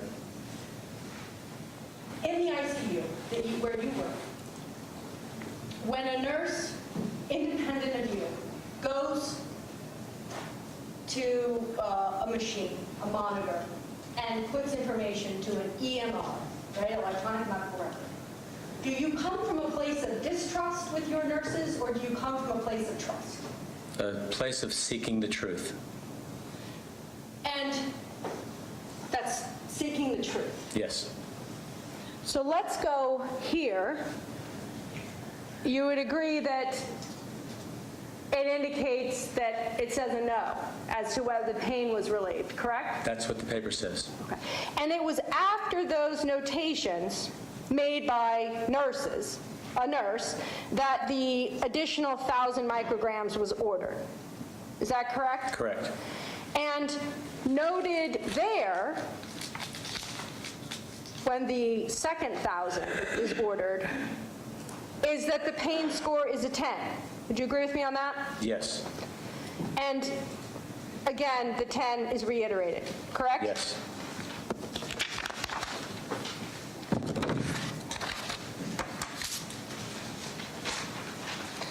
You know, I left this out, but I want to make note of it. Those entries that I just asked you about were from Nurse Springer, correct? Correct. You would agree, though, that the initial pain scores noted up here are by Nurse Redmond? Yes. And this is Ryan Hayes? Yes. The medical administration record. Yes. You realize, because you've reviewed all of these patient files, that at the end of every patient file is a discharge summary, correct? Yes.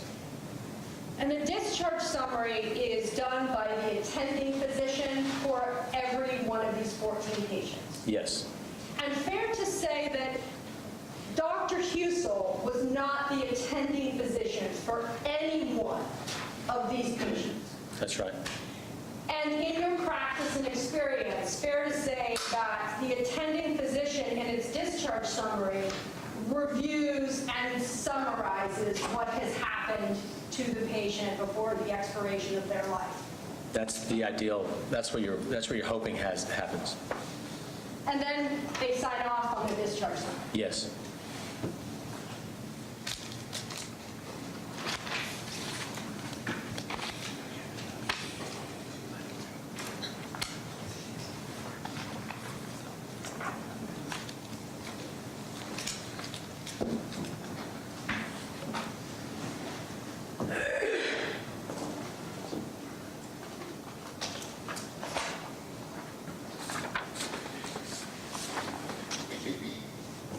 Showing you what's been marked as Joint Exhibit 2.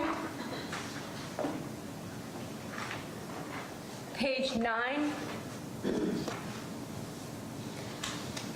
Does this appear to be a discharge summary for patient Ryan Hayes? Yes. And it appears, does it not, that the document is electronically signed by the attending physician? Yes. Correct? Correct. And discharge information is included right here, and it lists the number of physicians that had interactions with the patient.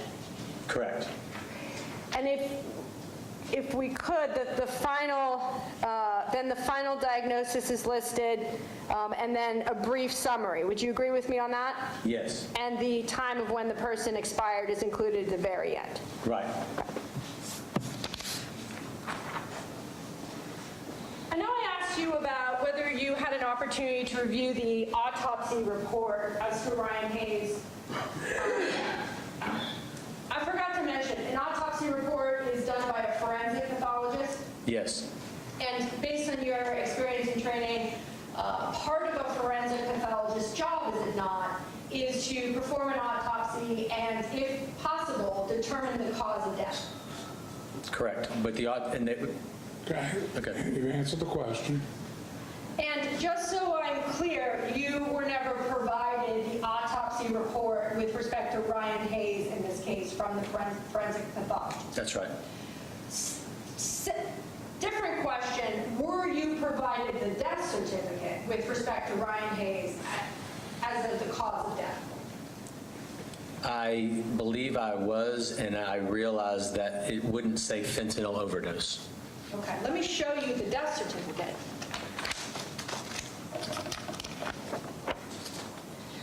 Showing the witness what is marked as Defendant's Exhibit RH2. Does this look familiar? Yes. And this at the top, fair to say certificate of death? Yes. And I just want to make sure that now that you indicated you've seen this, you must remember then that the cause of death is listed as acute mixed drug carfentanil, fentanyl, morphine, and ethanol toxicity. Correct? Yes. Yes. And again, you're not sure what carfentanil is. Well, I know I said earlier that it's a kissing cousin of fentanyl as well, and it's very appropriate for the medical examiner to list all those medications because they were all exposures in this patient's clinical course. We want to be very comprehensive in filling out death certificates, and I fill these death certificates out all the time, and we're taught to be as broad as you can to encapsulate as much of the likely path towards death as possible. It does not indicate a single cause, such as the drug that precipitated the actual death. That would never appear on a death certificate. But my question was, had you seen it? And you had. correct? Yes. And you didn't indicate in your report that the death certificate says that actually the individual consumed all of those drugs. And it does use the word consumed, does it not? Right, and because my report was focusing on what was the proximate cause of his death. Right, but we want the truth. That is the truth. Okay. That's what I was seeking. Let's talk about the next patient.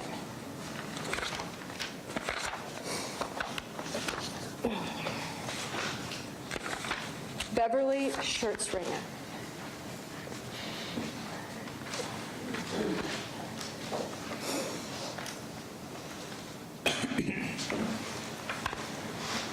This was a patient, again, your report's on their screen, but she had a blood clot. Then she had a CT scan, did she not, which revealed this mass on her lung. Right. And it turned out that the lung cancer was later assessed to be stage 4. Correct? Yep. And then she had this biopsy within Mount Carmel West. And as a result of that operation or that procedure, she had massive internal bleeding. Correct. And that's how we find her to get to the ICU. Yes. Okay. And she's actually intubated before she even gets to the ICU, right? Right. And you would agree that in your report, you don't really talk about the massive internal bleeding. If you go to paragraph 1, you just indicate until undergoing a biopsy and ultimate transfer to the ICU. I think it's a very accurate representation of what happened. Developed internal bleeding that led to an ICU stay. That's got to be massive. Okay. I want to talk about, do you include in your report all of the other critical illnesses that she had other than just the stage 4 lung cancer? Do you include her atrial fibrillation, the fact that she had aortic valve stenosis? Do you indicate in your report that she'd been a chronic smoker since she was 15? No, those are not indicated there. That's a good point.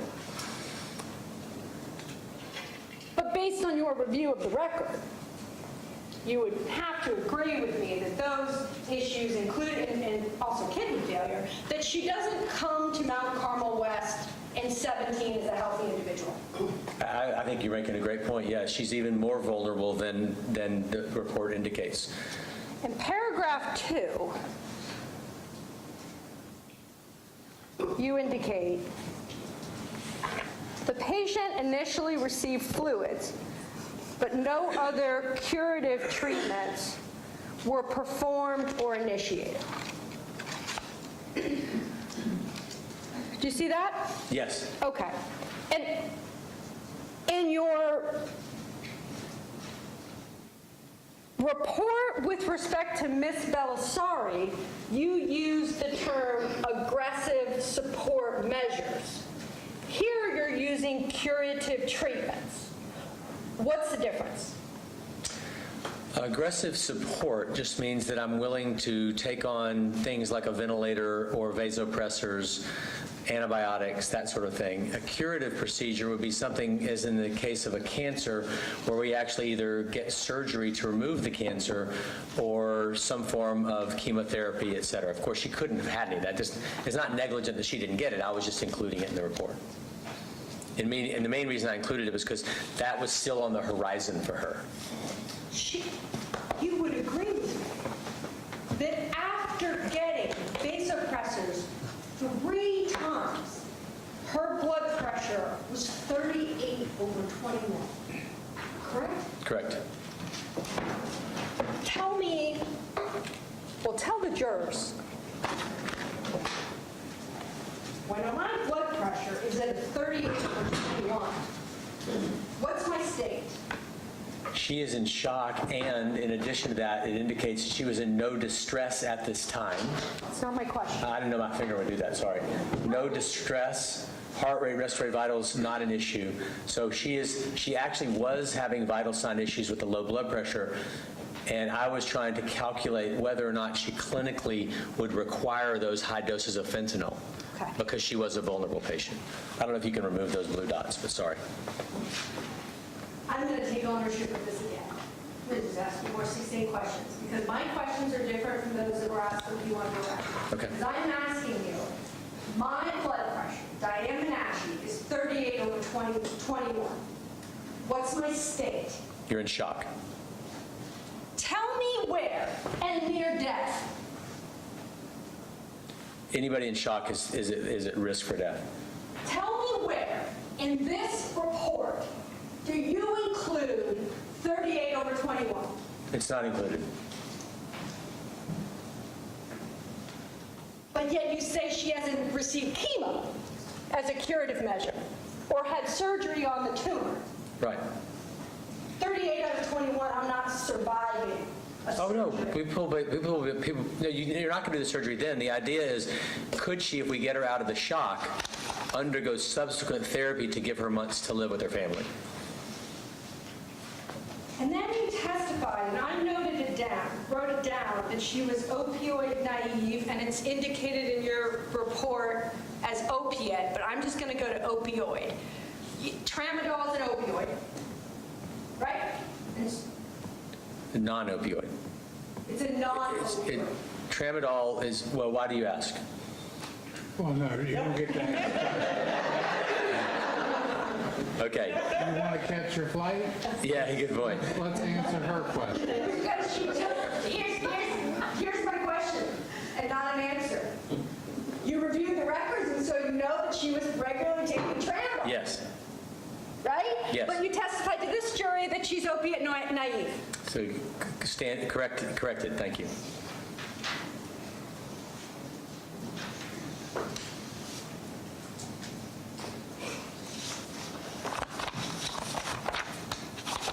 Showing you what's been marked as Defendant's Exhibit Eli 14.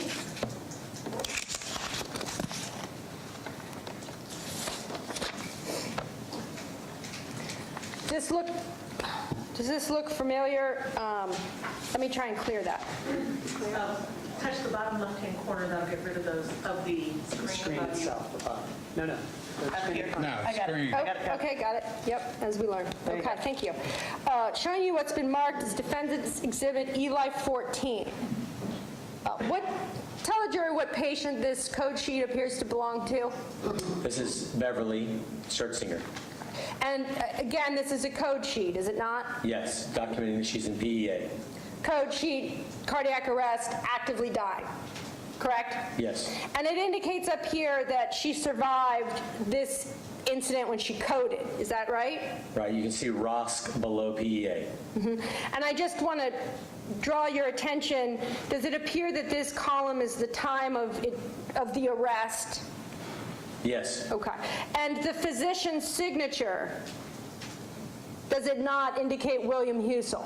Yes, it does. So William Husel is in the room when this patient is coding, saving her life?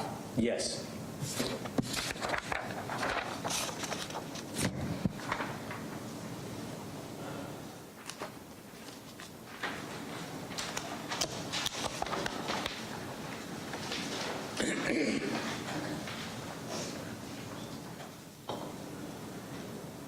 With respect to Beverly Schertzinger, 3 questions. First question. Fair to say that you are unable, as you sit here today, to a reasonable degree of medical certainty, to say, but for the dose of fentanyl, when she would have died? I cannot say when she would have died, but for the dose of fentanyl. And based on your review of her medical records, you cannot say the exact moment in time when her heart stopped beating. I do not, well, based on her time of death is what I would say. When her heart stopped beating. You don't know that exact time, correct? I think it's the same time as her time of death. That's how we pronounce death, is by no heartbeat. And so then, the time of when her breathing stopped, you can't say that with certainty either, can you? I can't recall if there's a documentation of no respirations after she got the medication. I'd have to review the medical records to see that, but I'm assuming that both of those things stopped around the same time. And that's your testimony today? That you would As far as I know right now, but I'm happy to, if you show me something that counters that, that's fine. Okay, well, let me ask you this, because I know we talked about accuracy and completion, being complete. In any of your patient summaries, do you include the time when the patient's heart stopped beating? When a doctor... Yes or no? The time of death is the time that we feel no pulse, and therefore the heart is stopped. In your report, do you include the exact time when the breathing stops? They're both considered the same time, so no. The time of death is my assumption of breathing and heart stop. That's as close as I can get it to accurate. So the only time you include is the time that's entered into the computer? Right. I wasn't there, so I have no availability at any other time. I'm going to go to the next page. Danny Millett.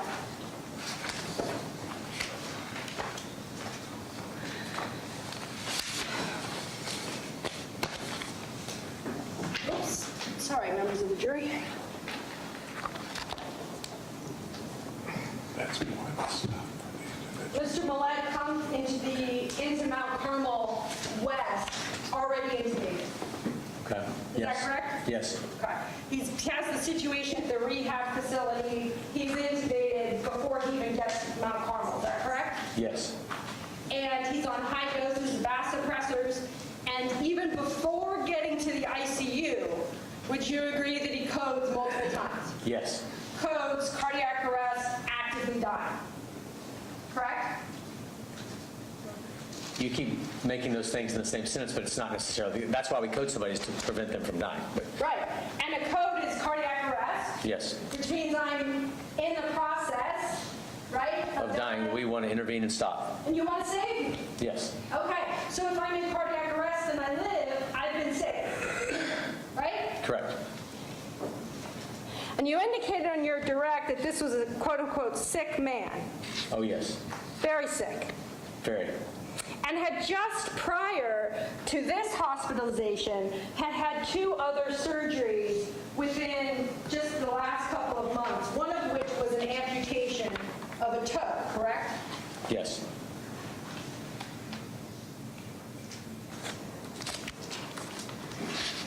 And when we talk about how sick he was, he had had prior bypass surgery, he'd had a stroke, right? He had aortic valve disease. Would you agree with me that he had a number of ailments? Yes. He was also in the records noted to be obese. Yes. And I only mention that for tolerance issues, not for any judgment purposes. That makes sense, right? Yes. His GCS score was noted as a 3. Correct. And that's why I pointed out above it, it says stuporous in 3.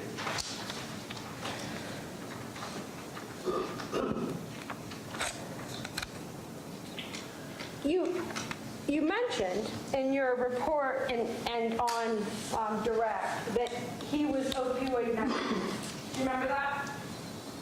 I can't remember each person I said that in, but if at the time I said that, it's based on my assumption, yes.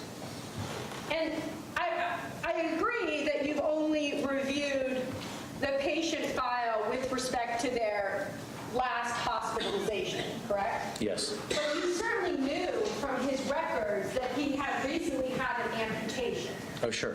And we can presume, based on your training and experience, that when someone has an amputation, they're likely to receive pain medication. Would you agree with me? Yes. And we know that he'd also had another recent surgery, correct? That was in his medical records, right? Right. And that he was at a rehab facility when he went into arrest and had to be intubated. Right. I just didn't have any documentation of what he had been receiving, so I had no awareness that he was receiving high doses of narcotics prior to this. Okay, but did you even include anywhere in your report that he had the prior surgeries and information wasn't available, but could impact your final opinion in this case? Well, his right great toe amputation I do mention, and the report summarizes his current stay. So that's what I limited it to in terms of this summary. And I want to go here, going back to the GCS that's documented as a 3. He's at a 3, is he not, for 7 hours? Right. 13:45, he's a 3. 16:27, he's a 3. 20:45, he's still a 3, right? It's a great point. That's exactly what makes number 6 so relevant, that he wasn't justified to give him any more medications if he's already in a sustained coma. You're making my point. I want to go to Danny Millett's code sheets. Sticker, please. Sticker when you get a chance. As I've done with every patient,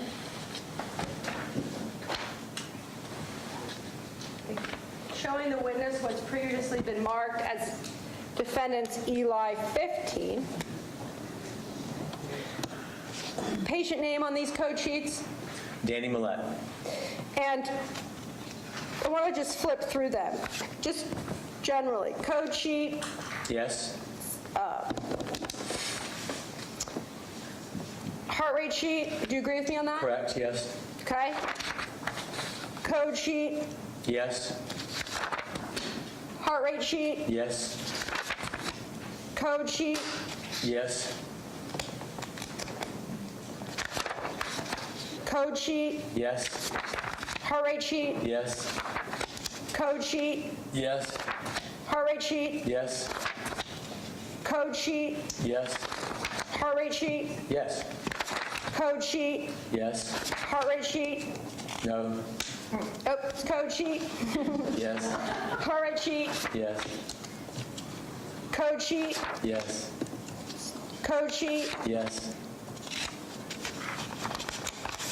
code sheet, Yes, these are done at 2-minute intervals, so we often have much paperwork. code sheet. 2-minute intervals, every code, a new code, right? Correct? Is that a yes for the court reporter? If you put it back up, I can tell, are those all individual codes, or was it consistency, was it the code sheets of one Sure. code? Let's go through it. Date, 12/5/15, right? Yep. Okay.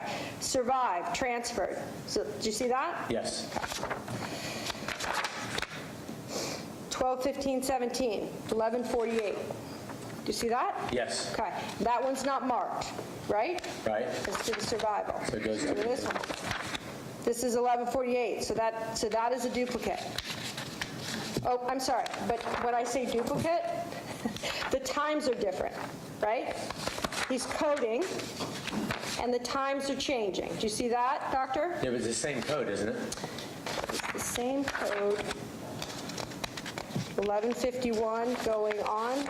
I interpreted this to be all the same code, just continuation of sheets, because you're... Stop. 1 second. Go. Okay, so going here. New code. That was new code. That was one code that lasted the span of several hours. 2 hours at least. Here, let's go through it. 11:51, does that appear? Yes? Okay. And I'll just show this for a point of reference. We're going 12:10. Okay. Same date, same time. 12:30, I'm just using this to show a period of time. Okay, yes. Okay? Then, give me 1 second. Okay. 12:30, same code. All right, and then now we have at 12:49, right? So that was Right. 12:30. Now we have 12:49. Right. Right? Different code. Right. Okay. Different heart rate sheets, correct? Okay, yes. Okay, and the time listed here goes to 12:56? Sure. Does that seem correct? Yes. Okay, and then it goes on to 13:21, Right. 13:29? Right. Okay, and this is the same, he's coding this whole time, Right. and 13:32. Right. And then it notes resuscitation ended 13:33, correct? Right. Okay.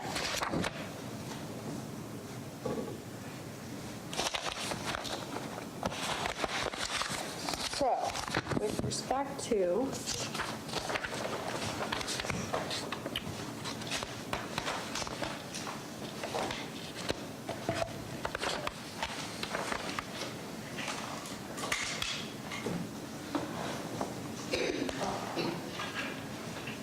same thing, same issues that you noted with Danny Millette on the pain score.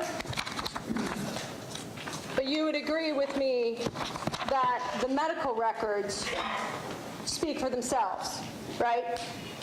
You have no evidence that anyone's manipulated or changed any of these medical I do not know that, yes. So with respect to Danny Millette,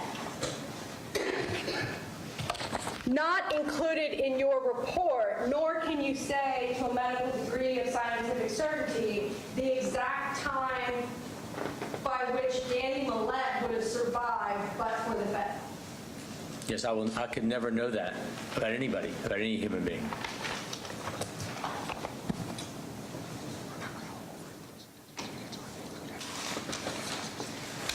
I want to follow up. Did you ever see the death certificate for Danny Millette?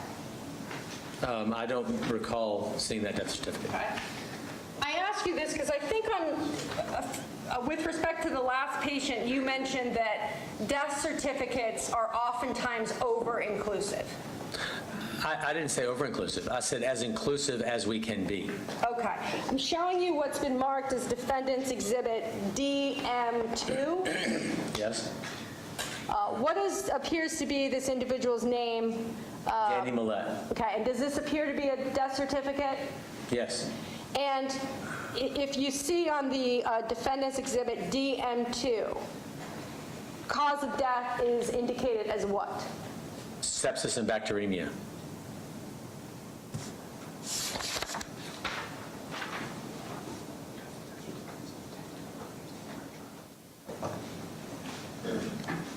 And death certificates, those are signed by the attending physician? Yes. The attending physician who has the benefit of reviewing the entire record? Right. And signing off on the discharge summary? Right.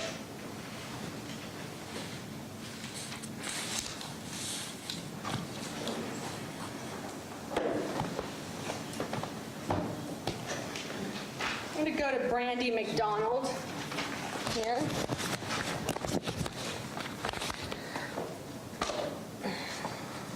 One moment.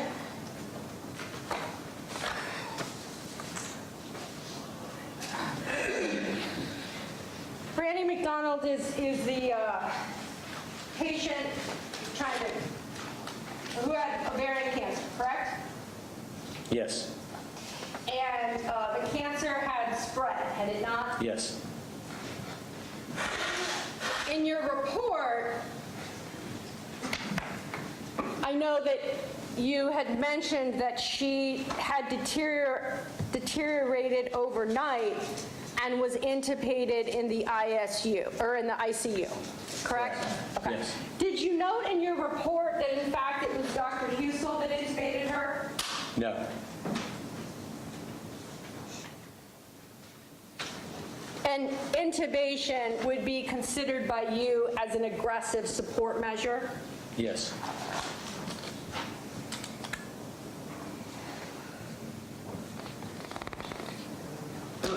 In your report, you indicate that there were additional curative measures which had not been exhausted prior to her extubation, and then you testified to that. Do you remember that? Yes. You're aware, are you not, when you reviewed the record, that Ms. McDonald had an attending physician at Mount Carmel West? Yes. And that's Dr. Chan. Do you remember that? Mm-hmm. And in the medical records, was there not a significant amount of record keeping as to the discussions that her attending physician also had with her GI doctor and her nephrologist, correct? Yes. And also discussions that her attending physician had with the ICU team. Yes. The word team was used. Absolutely. Correct? So discussions with the GI, the nephrologist, and the ICU team. And didn't her attending physician then note, after all of those discussions that the patient's condition was, quote, critically ill and poor prognosis? Yes, absolutely. Nowhere in the attending physician's note does it say that additional curative measures should be pursued, correct? I did not see that stated. And you haven't spoken with the attending physician? I have not spoken with that attending physician. If you could please let her finish the question. Okay.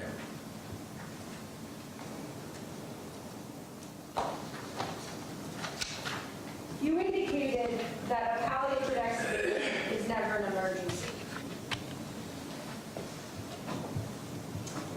If you were the patient and I am, and you're on vet support, and I am your designated power of attorney,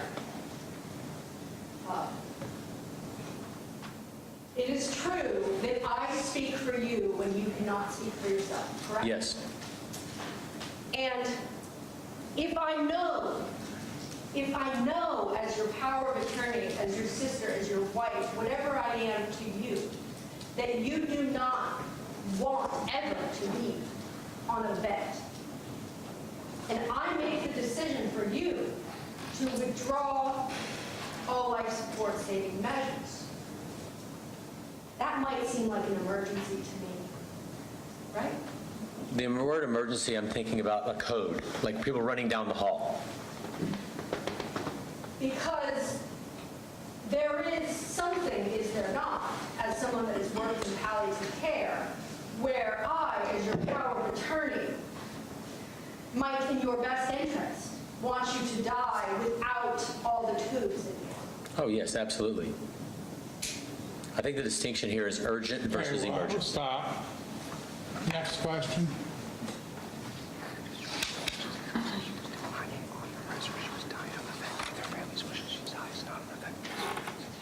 And I asked you that specifically with respect to Ms. McDonald, because her family, and I know you reviewed the medical records, was very clear that she would never want to be on that. Right. Never. She should be taken off the ventilator.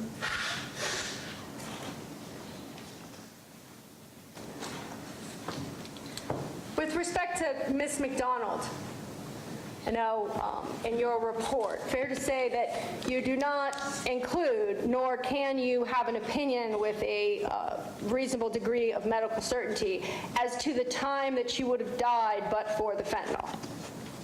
Right, I would never be able to tell that.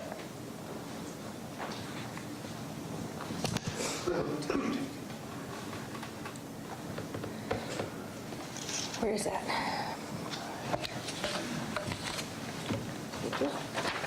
Were you ever shown Ms. McDonald's death certificate or provided that information in the file? Can I go back and add an answer to your last question? No, you're kind of stuck here. Okay. With respect to her death certificate, her being Ms. Brandy McDonald, did you ever receive her death certificate to your recollection? Not that I know of. Okay. Showing you what's been marked as Defendant's Exhibit BM2. Does this appear to be Brandy McDonald's death certificate? Yes. Okay. And if you could see at the bottom, what does it appear to be noted as the cause of death for Ms. Brandy McDonald? Hepatic failure, metastatic ovarian cancer. And hepatic failure is noted as days, is that correct? Right. And again, with respect to Brandy McDonald, death certificates are filled out by the attending physician. Yes. And after they have the opportunity to review the patient file and do the discharge stage. Right.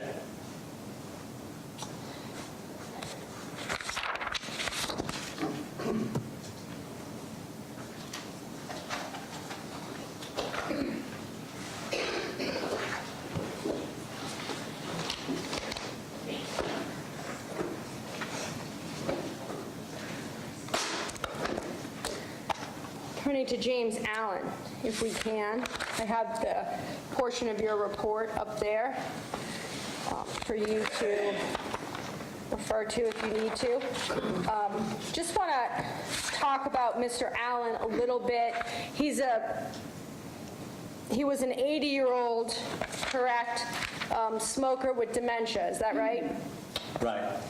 And I want to talk about the conditions that he had prior to what you describe in paragraph 8 of your report. So he had COPD, correct? Yes. He had cardiopulmonary arrest, Yes. acute hypoxic respiratory failure, suspected due to be a GI bleed, right? Yes. He had atrial fibrillation, Right. acute kidney injury, Yes. kidney failure, right? Septic shock, Yes.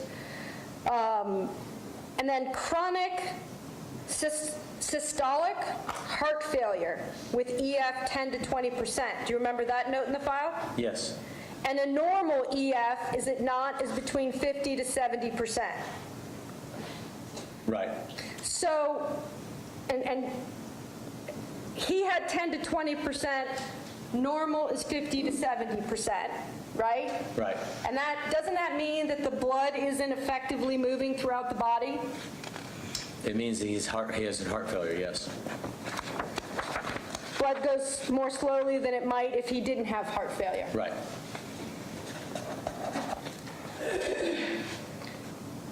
And then he had this aspiration pneumonia due to the vomiting, right? Right. And his vital signs were noted as not stable. Right. And then when he's intubated, he's noted to be very critical. Correct? Yes. And the code blue is called and he goes into code. Would you agree with me on that? Yes. It's noted in his file, oh, and I'm sorry, but he also gets CPR, right? Yes. CPR, you mentioned something that I want to circle back to on your direct. CPR can break someone's rib, can it Yes. not? Yes. Potentially more than one rib could be broken. Could be. And that's just as a side effect, if you will, of doing the chest compressions. Yes. And potentially, having a broken rib could be painful. Although they documented a pain score of 0. That's not my question. My question is potentially. Potentially. You give me CPR. I'm done. You bring me back. And I have one broken rib. That could potentially cause me pain, right? Yes, it could. But your intention, double effect, is to save pain, right? Right.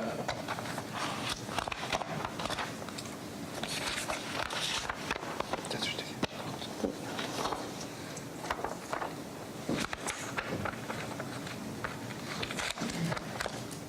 You mentioned, I need this stick.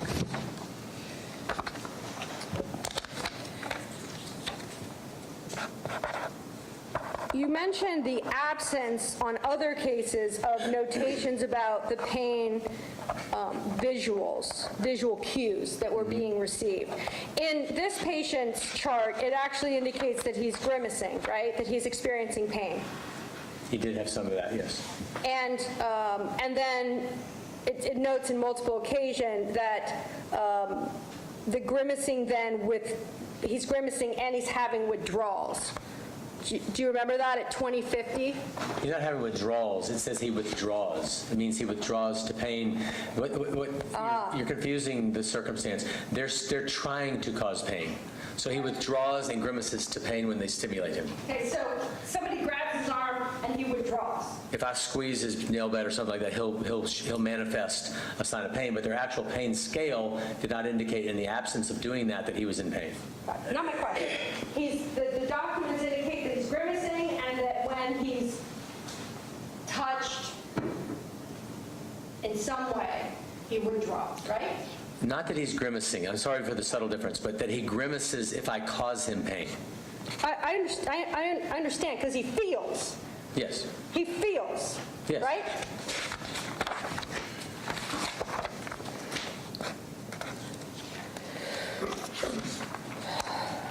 With respect to, can I have a speaker? Before the fentanyl is ordered in this case, just as I've done with the other patients, and this time, James Allen, showing the witness what's been marked as Defendant's Exhibit Eli 16. On 5/28, it appears at 9/10, he coded, is that correct? Yes. Okay. And this is, the code goes on, same date? Okay. And there's no, it appears, heart rate sheets to this. Does that sound accurate? Yes. Okay. And here it notes that he survived, Right. and that's in the ICU. Right.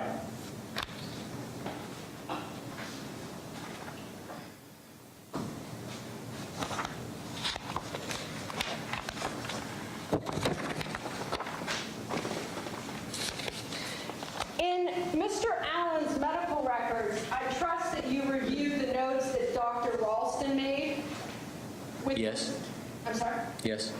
And Dr. Ralston, not Dr. Husel, right? Dr. Ralston had extensive conversations with Mr. Allen's son. Do you remember that? Yes. And discussions about end of life, and the records indicate, do they not, that the son was quote-unquote realistic about his father's limited reserve and end-of-life issues. Right. And that's not a Dr. Husel note, that's a Dr. Ralston. That's right. He's having a conversation with the family Yes. about palliative extubation and likelihood that Mr. Allen might or might not survive, right? Right. Okay. And it's then that the medical records indicate, do not, that the patient's family goes to the nurse and says, we want to withdraw all life support saving measures. The nurse then goes to Dr. Husel, Right. right? Yes. So the family initiates that procedure with respect to Mr. Allen. Yes.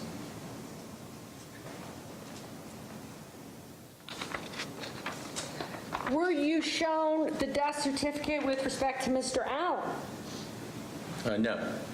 Showing you what's previously been marked as Defendant's Exhibit JA2.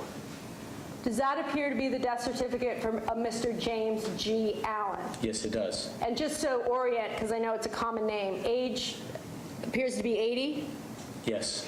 And the causes of death that are noted by the attending physician in the death certificate, if you could read those to the jury. Septic shock, pseudomonas septicemia, and cholangitis. Days. And obviously, not one of those causes is the fentanyl. And you would never see fentanyl listed there. But the attending physician didn't list it. And they would never do that.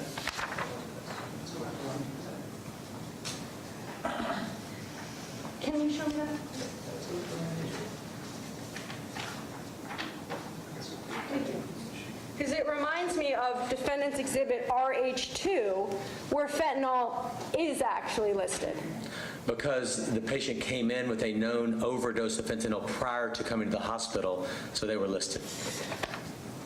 Doctor, it can't be your testimony now that the overdose was caused by a known drug when he came in. The difference between that particular death certificate and all of the subsequent death certificates is that this death certificate is including medications because the patient is an addict. So the person who filled out the death certificate knew they were an addict and included medications as part of the process of their dying. None of the other death certificates, and she'll go through all of them, I'm sure, and do the same thing, will ever show fentanyl because it was something administered at the time of death, and none of us would ever include that on the death certificate. So that'll be a recurrent theme, that this one showed the drugs because it was part of their history of being an addict, whereas the other ones will not include a medication given to provided at the end of life. No physician would ever put that on the death certificate. I'm going to pull another one while we are... Well, I'm using never to admit to. I should take the word never out and say it would be highly unusual. Okay, it would be unusual. Yes. I should not use the word never. Okay, I want to just go back to James Allen because I remember your testimony about likelihood of survival, and I want to make sure that we have the notes from Dr. Ralston, we have the family initiating the conversation, and then isn't there also in the medical records the note from Dr. Mahoney that reads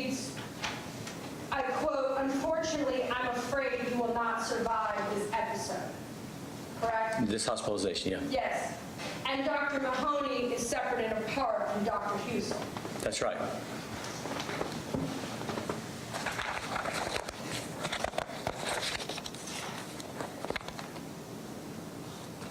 Same thing as to James Allen. Thank you. There is no time of death in your report, nor can you say with any reasonable degree of medical certainty as to when Mr. Allen would have expired but for the fentanyl, correct? Okay, I'm glad you, no, I didn't say correct. Oh, yeah, okay, great. Yeah. Is that in your report? Yes, the time here, 20 minutes, sorry, I did it again. The time here, 23:20 to 23:40, and I want to answer this more accurately, that there was no indication that this person would die that rapidly on removal of the life support, but for the fentanyl. Okay, and that's not my question. I appreciate that was your testimony on direct. My question is distinctly different. My question is, here today in this court, based on having reviewed these medical records, you cannot say to a reasonable degree of medical certainty as to what time he would have died but for the fentanyl, correct? I'm trying to process the question. Bear with me here. I think that he would not have died but for the fentanyl in this short of time frame. Okay. It's the big screen that you got to use clear. Is that what you're trying to do? Okay, yep. Up there. Do you want to clear that marker? Yes, please. Sorry. Maybe you can just do this. I want to just go back, Bottom line. This, right? if we can, just to clarify something. I know now you said it's unusual, but we also know that James Timmons was a polysubstance abuse, had a polysubstance abuse history, correct? Yes. Okay. Just want to, you would agree with me, yes or no, that the cause of death says recent cocaine and fentanyl use, correct? And that's yes, and it's a super example of what I'm talking about. Oh, and so Timmons and Hayes have fentanyl in them, correct? Just a yes or no, in their death certificates, it says fentanyl in the Yes. drug users, does it not? Yes, Okay. because it was their history. And in the others, the attending physician that reviewed the entire patient chart, including the orders of fentanyl that Dr. Husel gave to every one of those patients. And that attending physician reviewed this file, went to write their discharge, filled out the death certificate, and found those causes of death. Because those are the disease Yes or processes. no? Yes.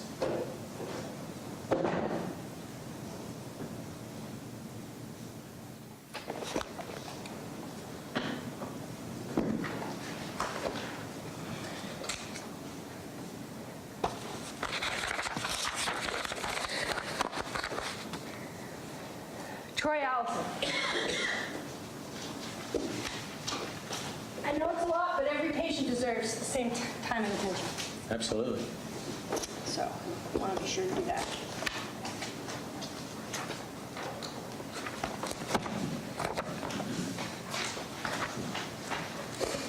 Troy Allison, 4 heart attacks and prolonged CPR. Would you agree with me? Yes. And cardiogenic shock, which required the vasopressors, Yes. and acute respiratory failure, which required the mechanical vent, Yes. correct? Kidney failure, liver failure, endocrine failure. Right. He had severe metabolic acidosis that was not compatible with life. His pH was a 6.53. Would you agree with me? Yes. He had cellulitis of the leg, suspected pulmonary hemorrhage, correct? Yes. And then he had the suspected GI bleed. It's Troy Allison. Yes. I want to talk about the notes in the file as to other doctors. Because any patient at Mount Carmel isn't in the ICU, isn't just seen by one doctor, correct? Right. Dr. Woodard, in the ER physician note, did he not, wrote Yes, quote, emergent life-threatening condition, end quote. Correct? correct. Quote, incapacitating systemic disease, end quote. Right. That's in the ER. And then we had Dr. Patel, do you remember that he had notes in the file as well with respect to Mr. Allison? Yes, And he wrote, quote, poor prognosis, correct? yes, There were, in Mr. Allison's file, also chaplain notes, were there not? yes. And I should have asked you this about the other files, but there's chaplain notes in a number of these There are. files, right? Very encouraging, yes. And the chaplain is able, it seems, from the medical records, to actually have discussions, spiritual care individuals have discussions with the family, and then they enter in summaries with their discussions. Yes.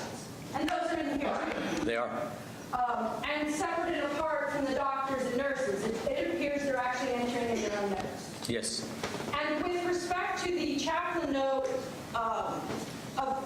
associated with Troy Allison's family, did it not say, quote, the family opted to withdraw the ventilation support knowing this patient did not wish to be on life support?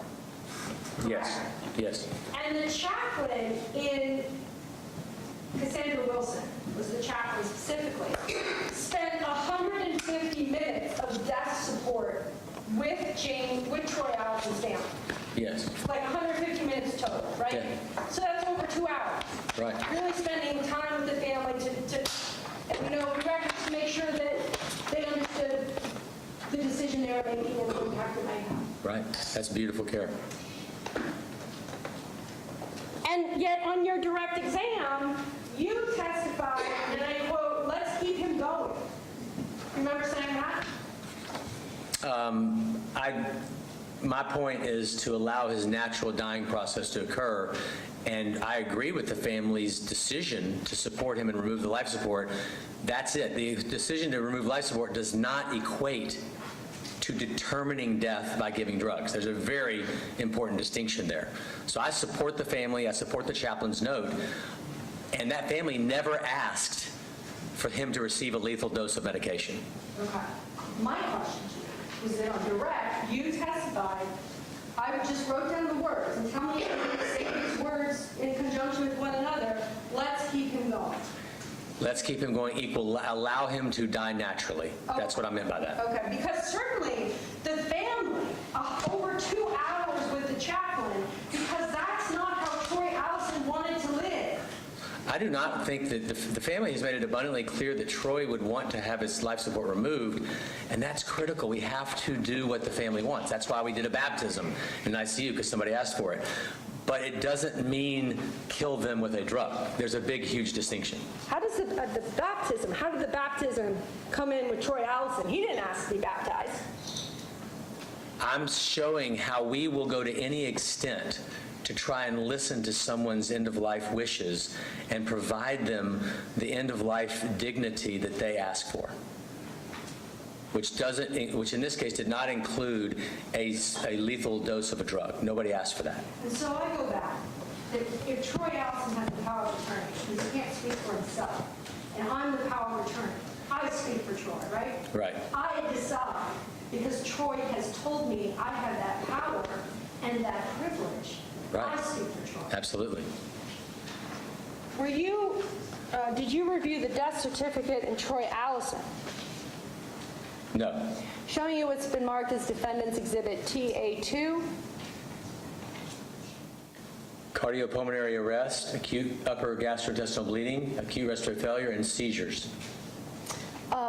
Gastrointestinal, we call that like the GI tract, is that right? Right.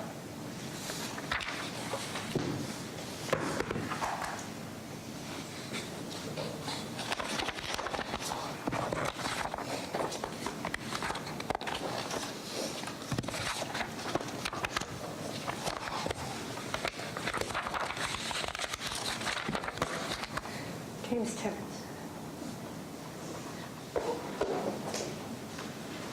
James Timmons, I know we just briefly showed you his death certificate.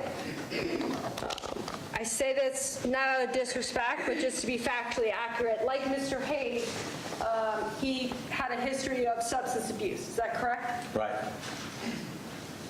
And I just want to talk about, I noted during your direct examination that you indicated that you didn't know how long he had been down. But actually, doctor, isn't it true that in the patient medical records, it indicated that he was found, quote, down for likely 48 hours? Do you remember that? Yeah, I was kind of focusing on the word likely. I mean, I don't know, but yeah, it's an extended period of time, they thought. I mean, 2 days? And then the note goes on to say that he's in the basement for 2 days. That's a long time, is it not? It is, which evolved as compartment syndrome. Right, to be without a pulse. So I'm just curious, though, the 48 hours that he was down isn't included in your report, correct? No. And then he was placed on, and he was also found with a needle in his arm, right? Right. Okay. He was placed on immediate dialysis, was not, CPR was started, correct? Yes.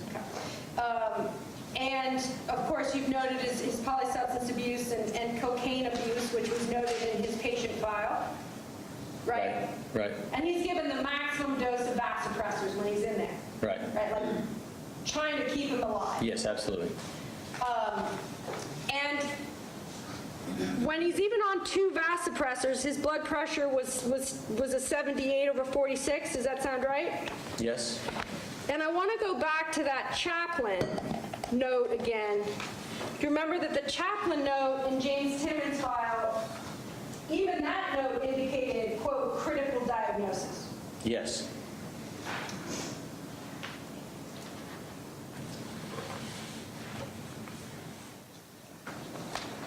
Have a second.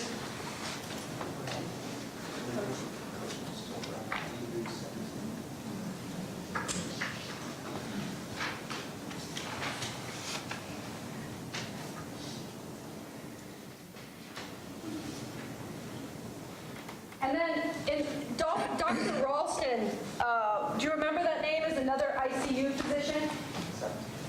Different shift? Yes. But at Mount Carmel West. There's a Dr. Ralston ICU note with respect to James Timmons, is there not, 13 hours before he passed, he being Timmons, that said, quote, without the ventilator, vasopressors, and interventional critical care, the patient would die. Right. Correct. And then Dr. Bastati, internal medicine note, 16 hours before Mr. Timmons passed, wrote, quote, high mortality risk. Does that sound right? Yes. I just want to show you what's been marked as defendant's exhibit Eli 17, the code sheet on him, it appears 1022, 1848, resuscitation ended. Do you see that? Yes. And this sheet, 1022, resuscitation ended at 2:36 and recognized at 2:25. Oops, sorry. Yes. You see that? So these appear to be different code sheets. Is that fair to say? Correct, yes. And this one, this code sheet right here at 2025, can you tell me which physician's signature is on that code sheet? William Husel. So at 10/22, 2025, William Husel is in the room in the ICU saving James Timmons' life. Right.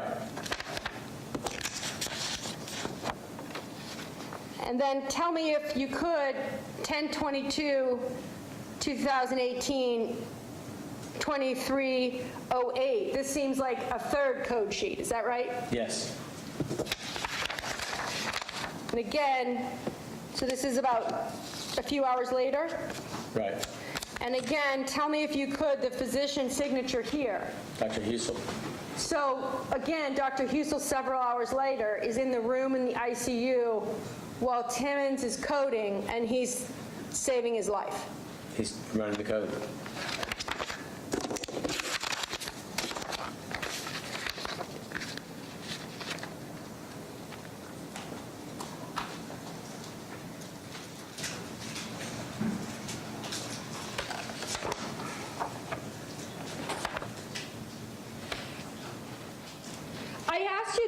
questions about Dr. Ralston's note and Dr.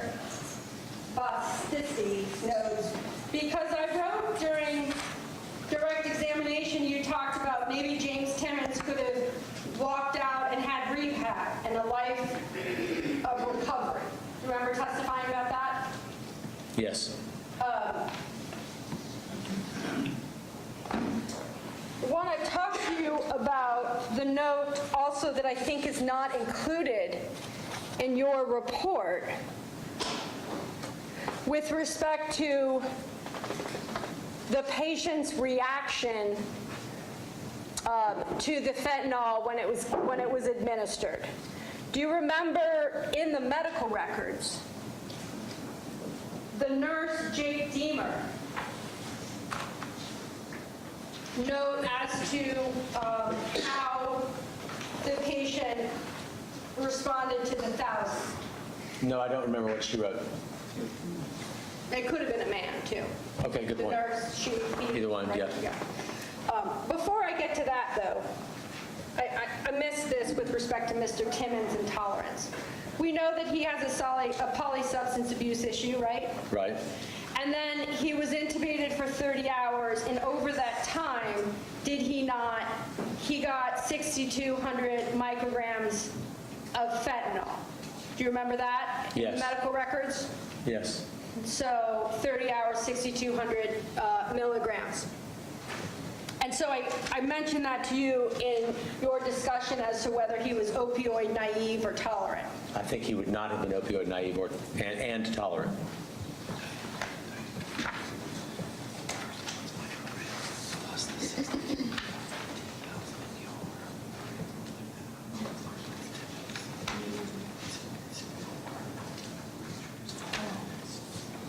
Can I have that document?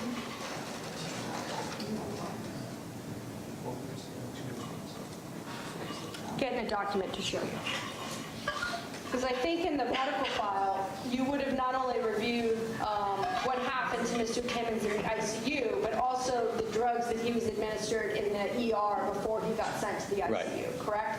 So my question was about the 6,200 micrograms of fentanyl that he was given before the decision was made to palliative extubate. I want to pull a sheet to also show you what he was given in the ER.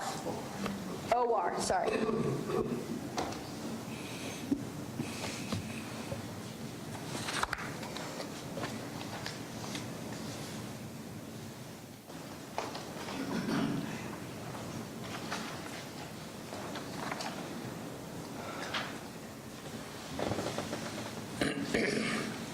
Well, while we're looking for it, in evidence, we've introduced a document that says, with respect to Mr. Timmons, he was administered in the OR, so he was administered over 14,000 micrograms of fentanyl. If a patient order form indicated that, would you have any reason to disagree with that? Well, the person's under general anesthesia in the OR on a ventilator, so they're going to give what they need to give, and they could receive that much on a ventilator. That's the key difference. Oh, right, I was just adding the amount Yes. to the opioid conversation. Okay. Okay. And I don't remember that number, but if you say so, I take your word for it. okay. And also, I want to just go back to the chaplain conversation with respect to Mr. Timmons. There is a note that the spiritual care team and/or chaplain spent 90 minutes of what they call death support with the family. Did they not? Yes.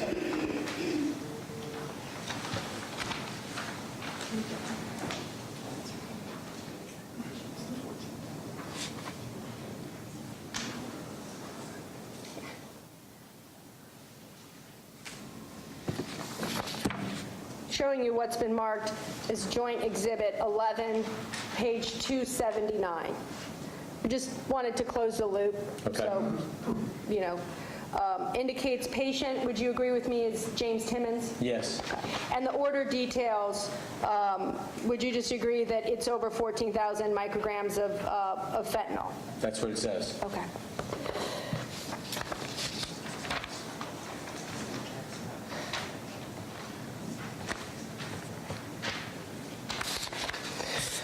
We'll go to Rebecca Walls.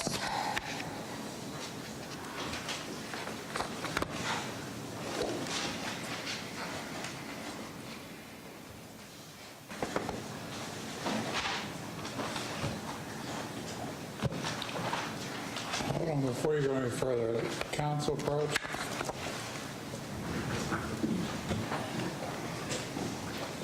Go ahead and talk it up, guys. You gotta pull your part around here, come on.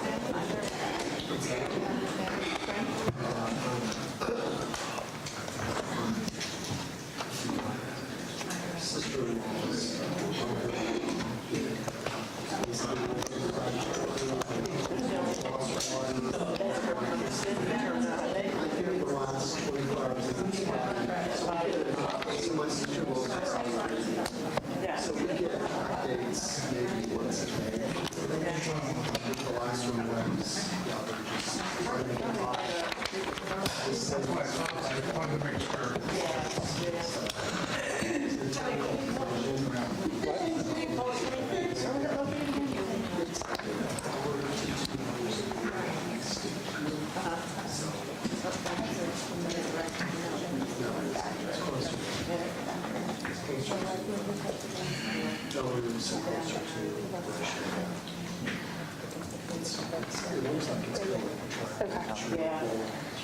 Okay.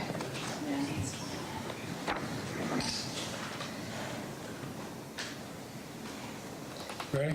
Yep, thank you, Judge. I was talking to Sam, but All right, let's go to Rebecca Walls. It's late, so we'll mix up the order of things. Rebecca Walls, fair to say that you indicated time of death was 1:32? Yes, 5 minutes after she got the fentanyl. Just want to point out, showing you what's been marked as Defendant's Exhibit RW2. Were Right. you provided this death certificate?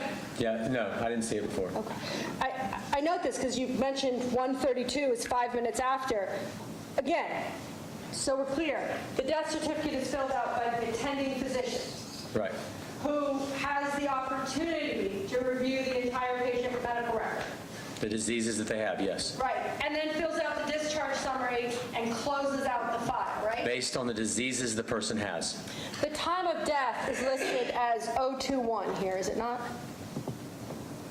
Yes. 30 minutes after one. I don't know which one's accurate.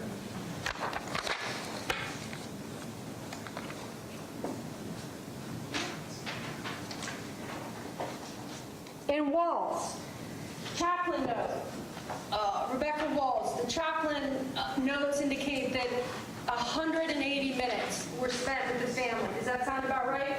It's beautiful. Sound about right? Yes. And you mentioned on your direct examination the cover of darkness.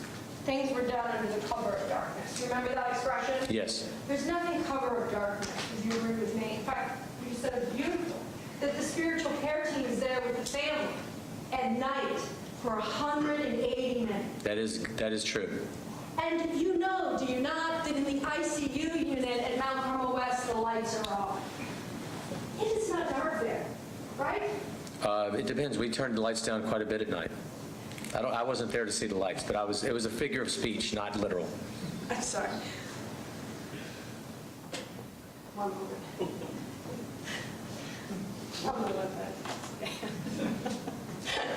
Okay.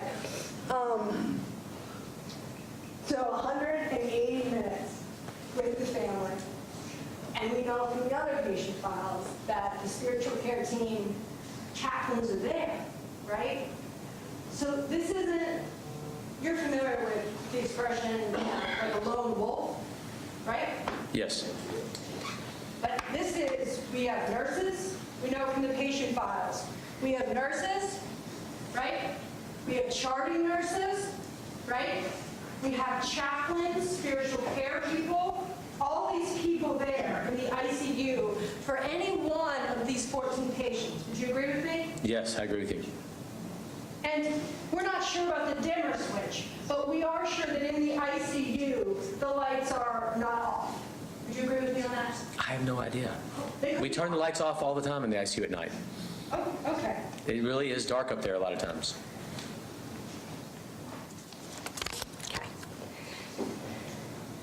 So Rebecca Walls. Ms. Walls was at Mount Carmel West for 6 days, correct? Yes, And she had cancer as well, did she not?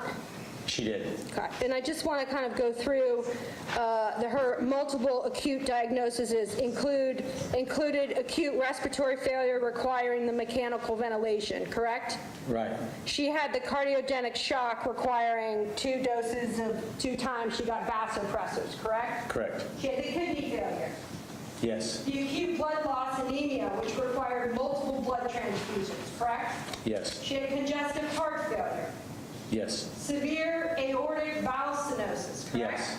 She had had a stent replacement due to aortic issues previously, correct? yes, She had edema, yes, and she had metabolic acidosis.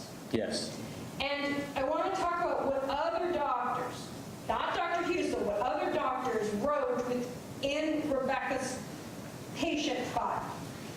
Because I know down direct, you said there was no evidence she was dying.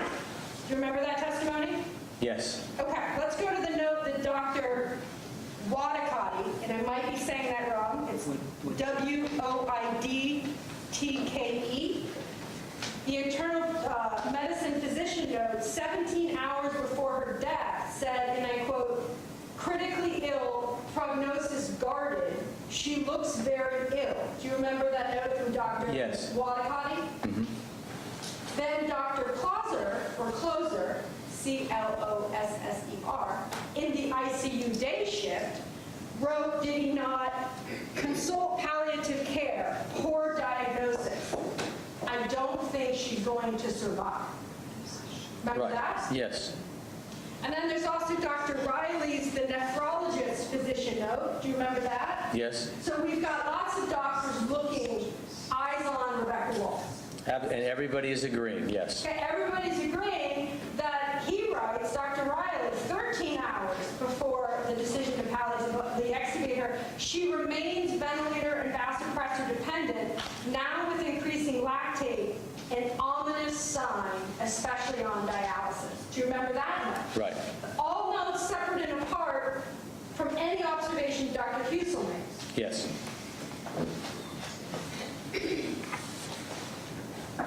And this is another one of those cases, is it not, Rebecca Walls, where actually it's the family who goes to the nurse saying, our loved one, Rebecca, would never have wanted machines or to be resuscitated. Do you remember that? Right. And the chaplain wrote that note in the records, right? Right. And we can presume, just like any note taker, that when someone writes things into the electronic medical record, they do so, that's the record speaking for them, right? yes, Okay. And then they notified Dr. Husel. And in that case as well, at night, 180 minutes of death support is, as we discussed, done with the family, right? yes.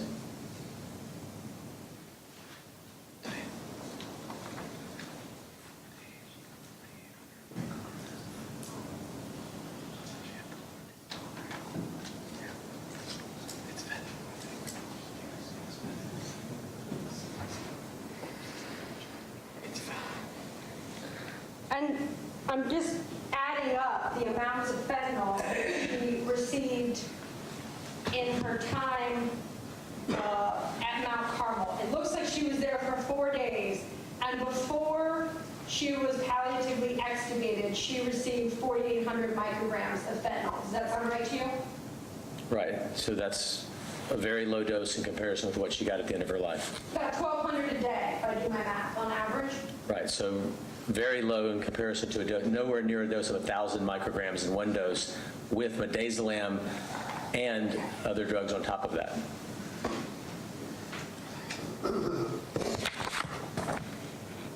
And Rebecca Walls was 75. Yes,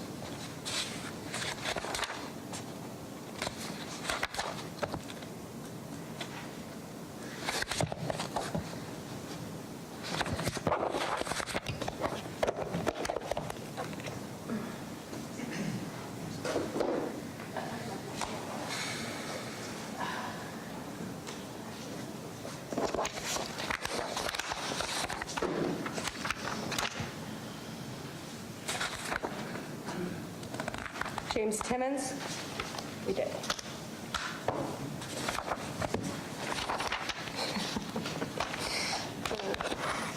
Paula, don't hurt me, but it's hard to keep track of the report.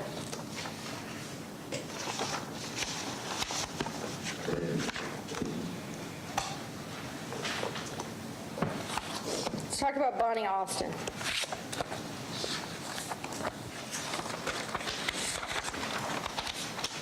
Can I have the report, please?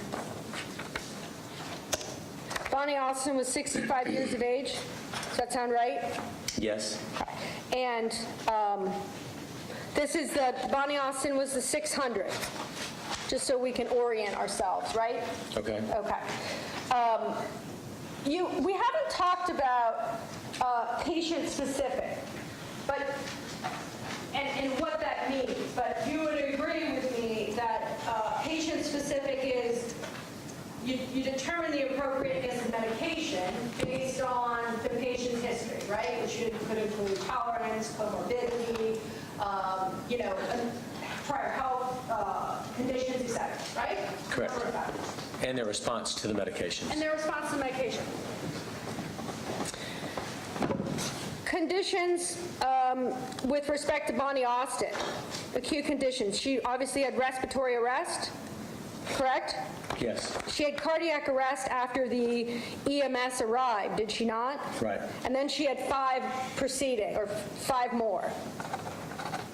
Right. And CPR was required on her? Yes, and she got her chest tube to fix that problem. And did you note also that she has stage 4 chronic kidney disease as Yes. well? Is that right? Yes. She has COPD, hypertension, correct? Right. And her pulse was 5 times by the time she was brought to the ICU. And it elevated 5 times as measured by the time she finally got to ICU unit, Mount Carmel West, right? Right. When your lung collapses, your pulse is going to go through the roof. Yes. It was like sky high, right? Yeah, sure. That's a good response, an appropriate response. And the chaplain note with respect to Bonnie Austin said, and I note the chaplain note, said, quote, she was actively dying. Did it not? I don't remember that note. Can you put it up there? Sure.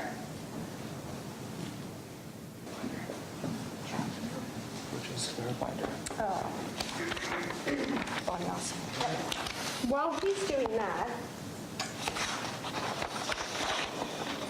her blood pressure,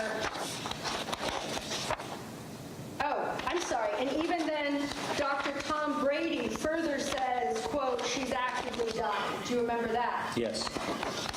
And Tom Brady was one of the doctors that had eyes on Bonnie Austin at Mount Yes. Carmel West.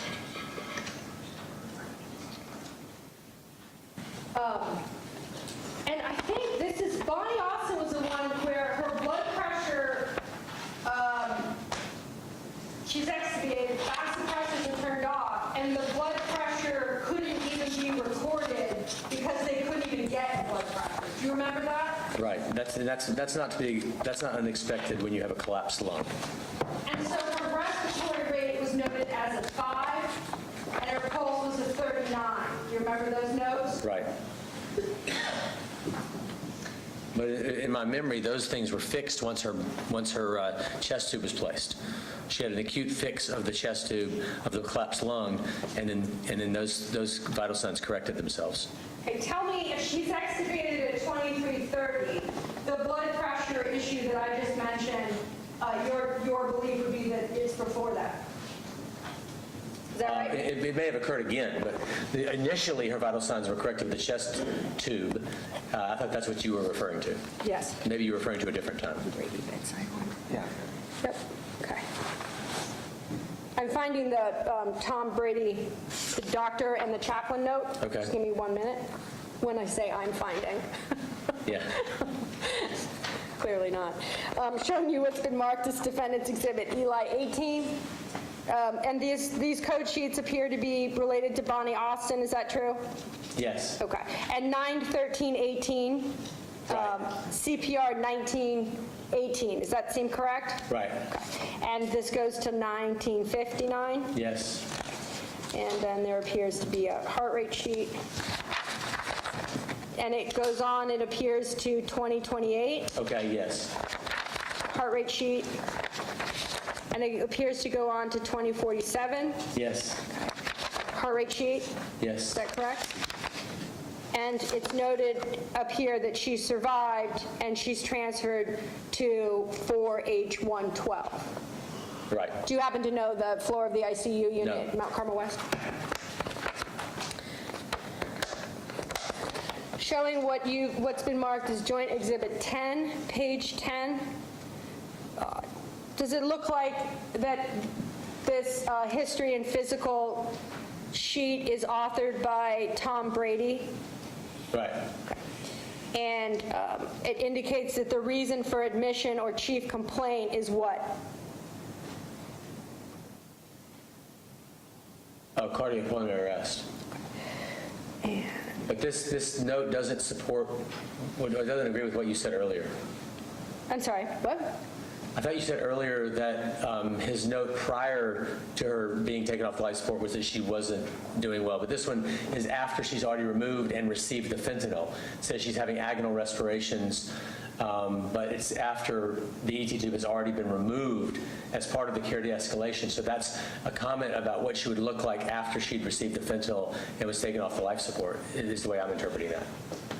Okay, so I'm looking at this note right here. Is when I examined the patient, the ET tube had already been removed as part of the de-escalation and comfort measures, right? Right. She was having agonal respirations and had no heartbeat.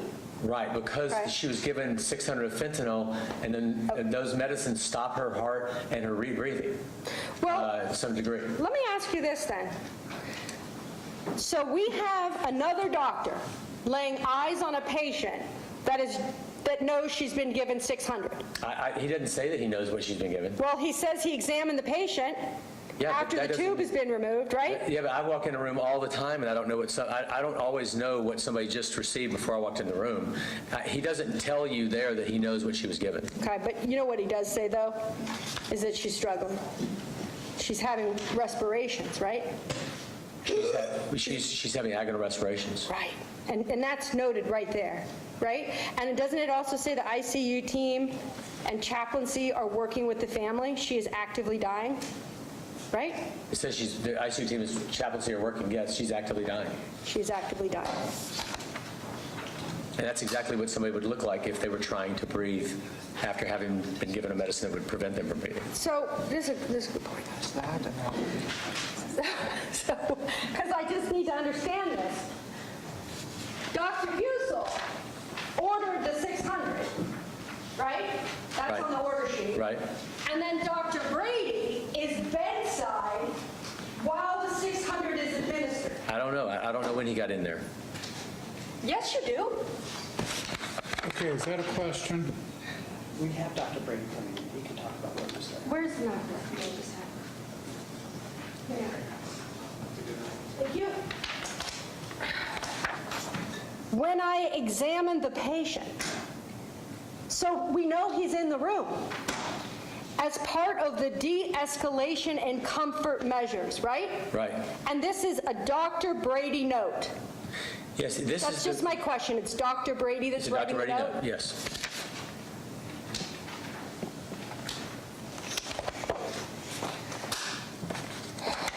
Bonnie Austin, showing you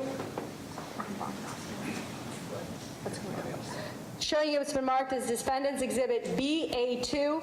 It appears Bonnie Jean Austin. Would you agree with me on that? Yes. And time of death is noted as 23:53. Yes. And the reason that the listed reasons, causes of death, immediate and otherwise, are listed as what? Tension, pneumothorax, and COPD.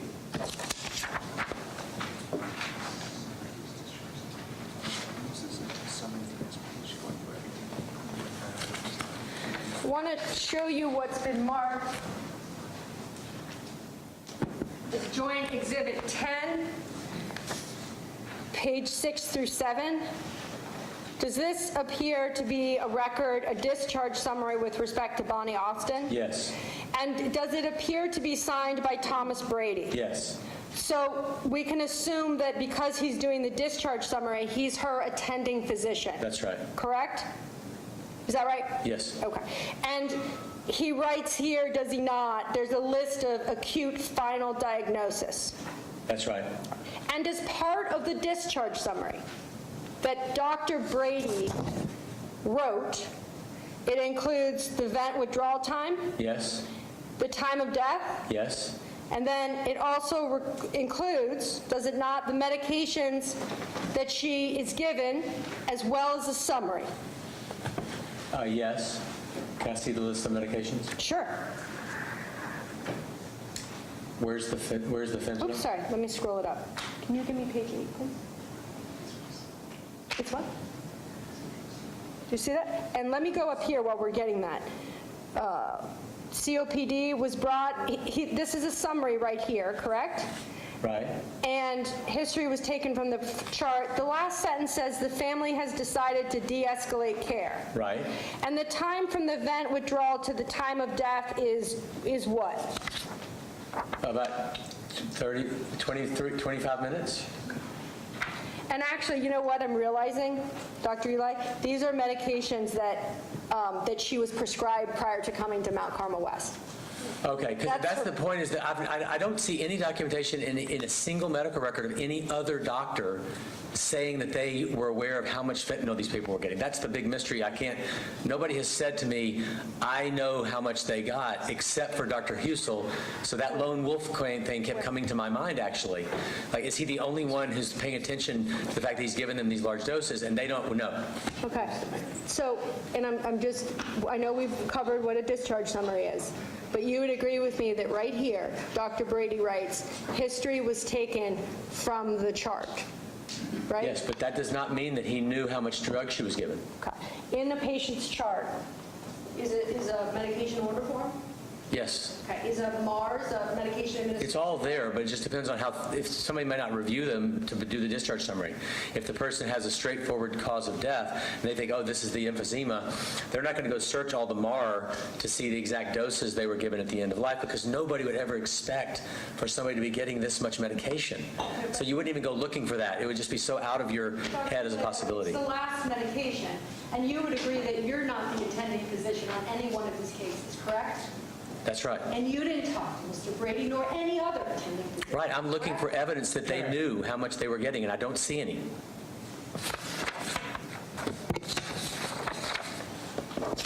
Well, the nurse knew when they administered it. They did. Okay. And on the orders that were verified by the pharmacist, they knew. Objection. Okay, I think he's that on the floor. You're going to reiterate, sustain, rephrase.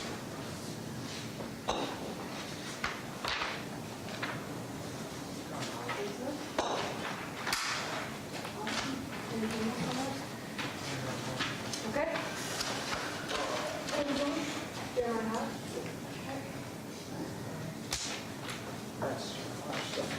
Jeremiah Hodge. Thank you. This was the 57-year-old woman that came to the ICU, and she never regained consciousness, correct? yes. And you testified that she was unresponsive and in continuous coding. Does that Can you sound put familiar? the sheet up there, please? Can I see the sheet? Oh, sure. Can you print it for me, please? I've lost the report, so that's... just Jeremiah. We get it. Yes. His report on that? Thank you. Appreciate it. Team effort. Jeremiah Hodge.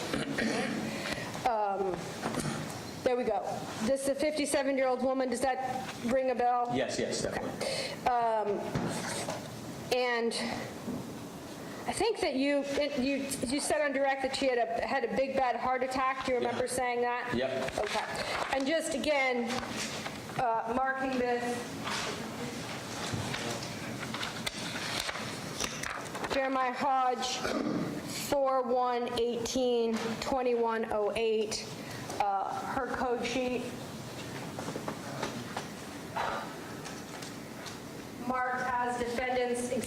Eli 19. Code sheet 2108 went on to 2114. Does that look about right? Yes. Okay. And I want to make sure, it's not that clear, but the Okay. physician's signature, and if you can't make it out, I certainly wouldn't blame you. I'm assuming that's Dr. Husel. Okay. And certainly, would you agree with me that 2108 is generally a night shift time?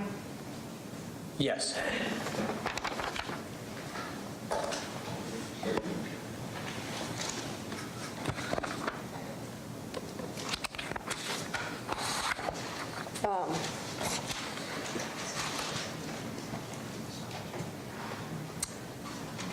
Just want to go through with respect to her conditions. She had lost her pulse several times, correct? Yeah, can you put the sheet back up there, please? Yes, the sheet needs to be there. Oh, nope. Give me 1 second. How's that? Yeah, that's helpful. She was found by the EMS to be, how do you say that? Asystolic? Asystolic? Asystolic, right? And she Yes. was still that way when she got to the emergency room. Right.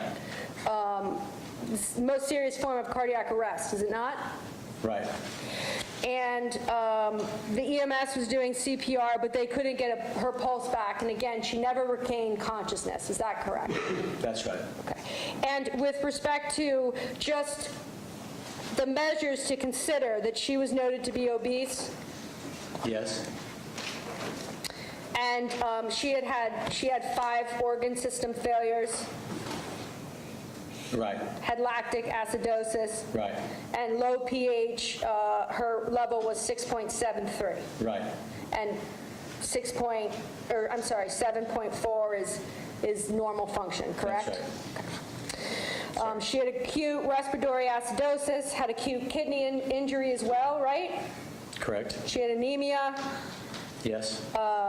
elevated white blood cell count, and a number of other issues. Is that correct? Yes. She also had diabetes. I just note that. Is that right? Yes. It is noted, was it not, in the file that she, not by Dr. Husel, that she had, quote, a poor prognosis and was in critical condition. You would agree Right. with me on that? Right. And Dr. Husel, if you recall, is the one that actually starts CPR on her when she's in the ICU. Do you recall that? Yes. And he increases the vasopressors from a 20 to a 50. Right. So when you increase the vasopressor, would you agree with me that you're trying to help someone and not trying to hurt them? Yes.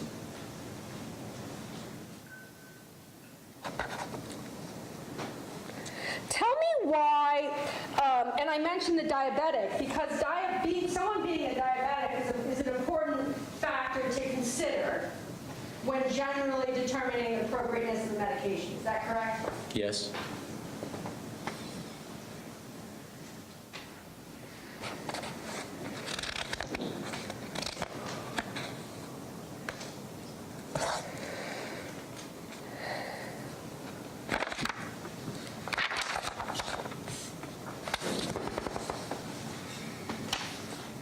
Showing you what has been marked as Defendant's Exhibit JH2. Does this appear to belong to patient Jeremiah Hodge, Yes, it does. age 57, just to Yes. reconcile it? And as noted on the death certificate, the causes of death are what? Multi-organ failure, cardiopulmonary arrest, and diabetic ketoacidosis. And what's ketoacidosis? That's just when your diabetes goes awry and you built up a lot of acid in your blood. And that indicates the interval time on that is indicated as day, and the other 2 is hours. Would you agree with me? Yes.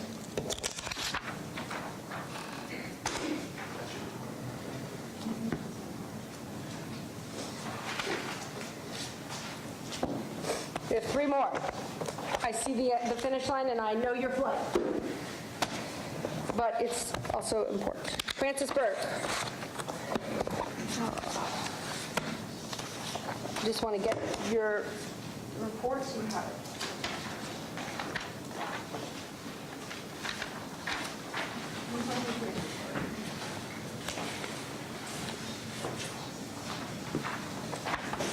Frances Burke was, and I'm getting it, Doctor, 73 years of age. Does that sound familiar? Yes. And as I'm pulling that,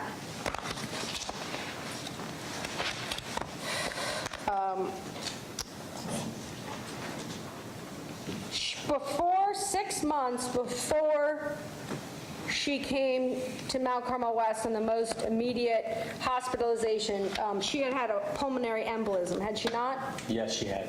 And she is also, in her medical records, noted as obese. Yes.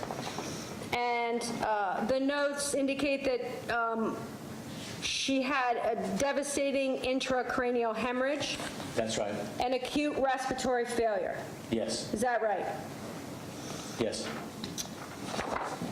Show you what's been marked as Defendant's Exhibit FB2. Does this appear to be the death certificate of Frances Burke? Yes. Okay.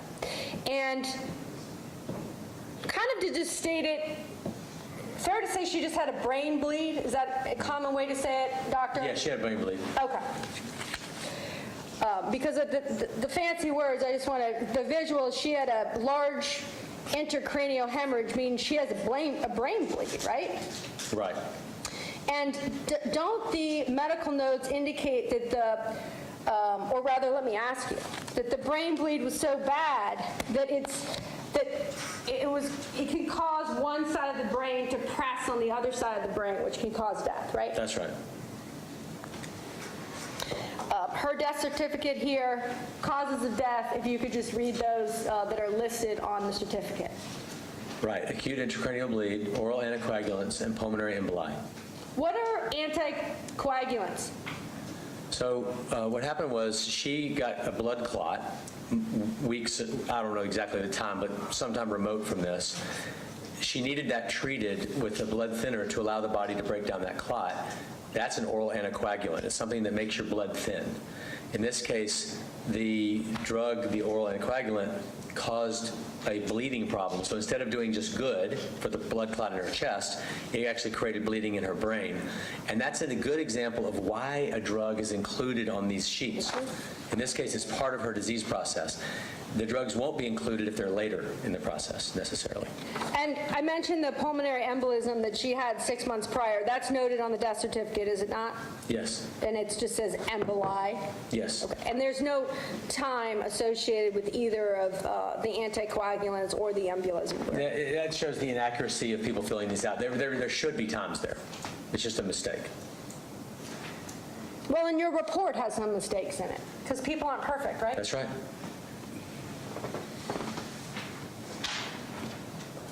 I want to just show you what's been marked as Joint Exhibit 6, page 13, with respect to Ms. Frances Burke. Excuse me. No, damn it, I'm sorry there.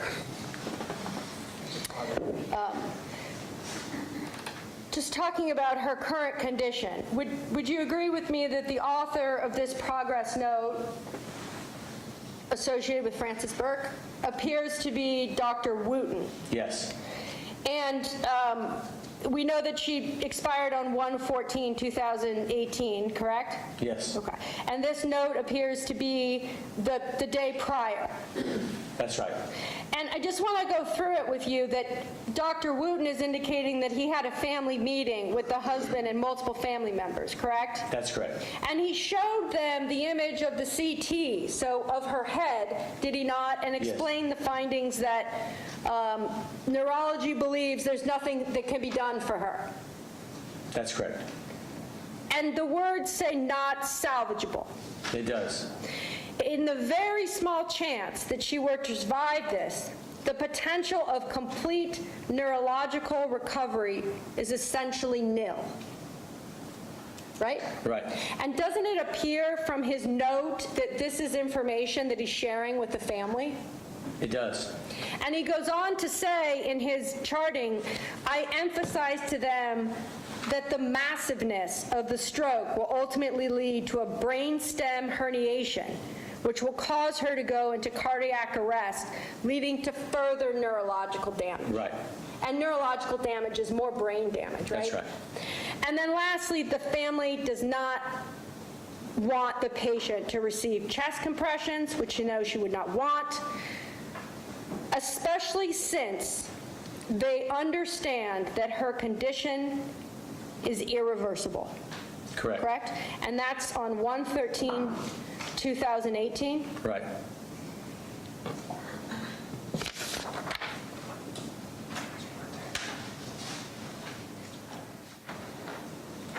Showing you what's been marked as Joint Exhibit 6, page 181.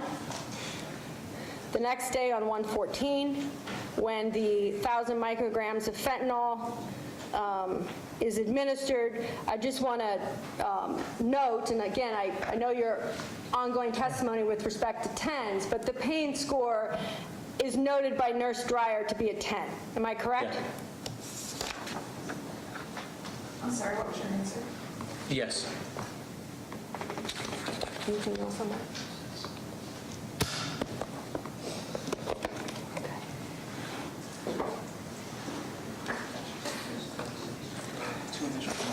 Sandra Castle.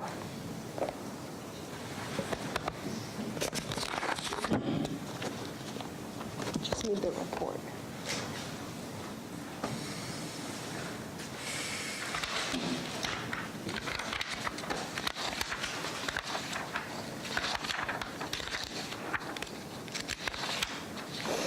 Sandra Castle, here's your report. Okay, thank you. 80-year-old woman, correct? Yes. The conditions that she also had, I want to go through them because when you talk about sort of what the patient could have done or how she could have lived, she had systolic congestive heart failure, correct? Right. Pulmonary hypertension. Yes. She had stage 3 chronic kidney disease. Yes. COP. Yes. Diabetes. Yes. Hypertension. Right. The paramedics, as indicated in her medical file, had documented her ventricular fibrillation, correct? Right.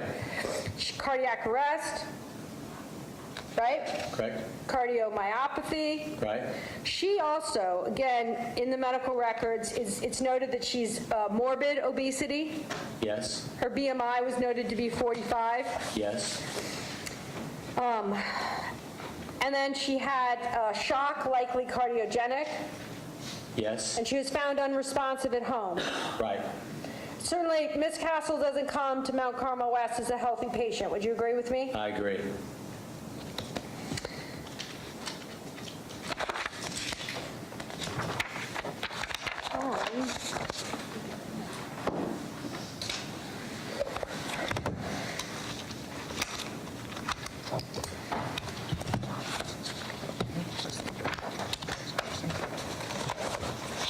One moment.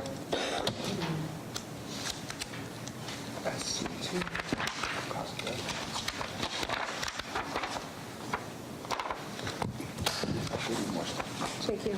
Showing what's been marked as Defendant's Exhibit S, as in Sam, C2. Does this appear to be the death certificate of Sandra Castle? Yes. And again, just to orient ourselves, age 80. Yes. And it appears there's only one cause of death listed here, and what is that? Anoxic brain injury. Anoxic brain injury. Right. And it indicates duration of time, as indicated on the form, is days. That's right.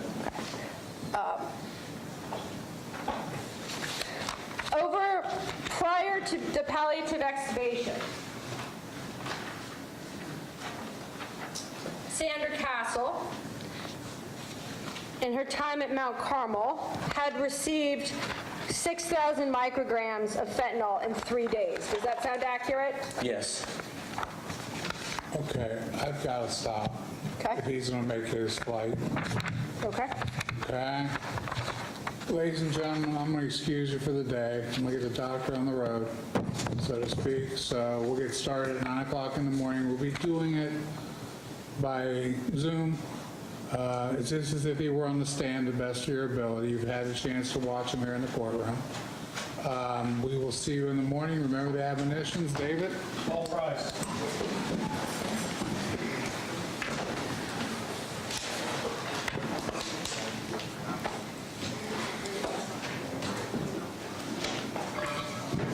Have a good evening, guys.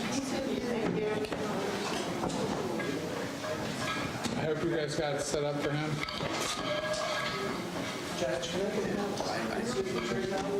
Yeah. Thank you, Judge. Well, be available tomorrow morning. Has they given you a link? We will need to get the court to send them a link, and we'll send it to you and to Heather. Okay, you'll send me an email with the link? Yes. Okay. Are you available right now? Yes, I'll be available whenever you need me. Okay. Doctor, you got all your stuff? Yes, I do. Okay. Anything for the record? Yes, Your Honor, but we'll wait till the witness leaves.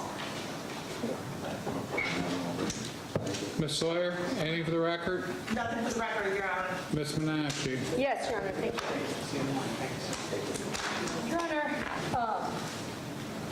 and I found myself susceptible to it. Obviously, I'm rushing at the end. And whether anyone thinks I've gone on too long or not, I think it's hard. No one could really argue that this isn't a critical witness to either and or both sides of this case. I do have to tell you that we just object to having to question him further on Zoom. And I don't think that anyone could say that I didn't try my best to complete it. I think we would have no objection to having him come back at a different time, a different day. And I see your reaction, Judge, but Zoom with this many documents. Reaction yet. Oh, but just this many documents, I just think he knew that he was going to be an expert in this case. He's getting paid $750 an hour. Find a time when he can come back. Your Honor, we addressed this up front as to whether we were bringing him in person or going to do the entire part on Zoom.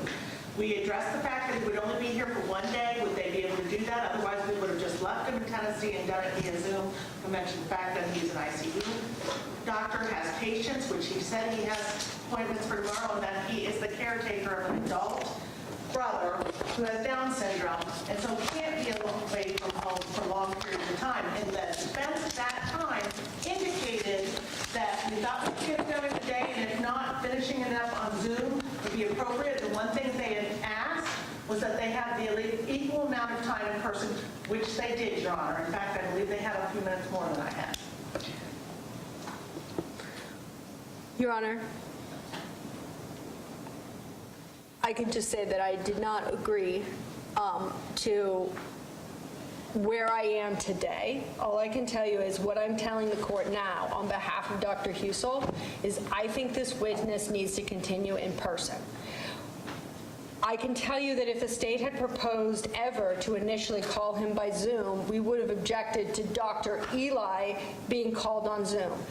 Dr. Swanner, prime example, we litigated that issue well in advance. He's sick. We understood that. We had lots of options, and we elected to do a Zoom with Dr. Swanner from start to finish. We know that.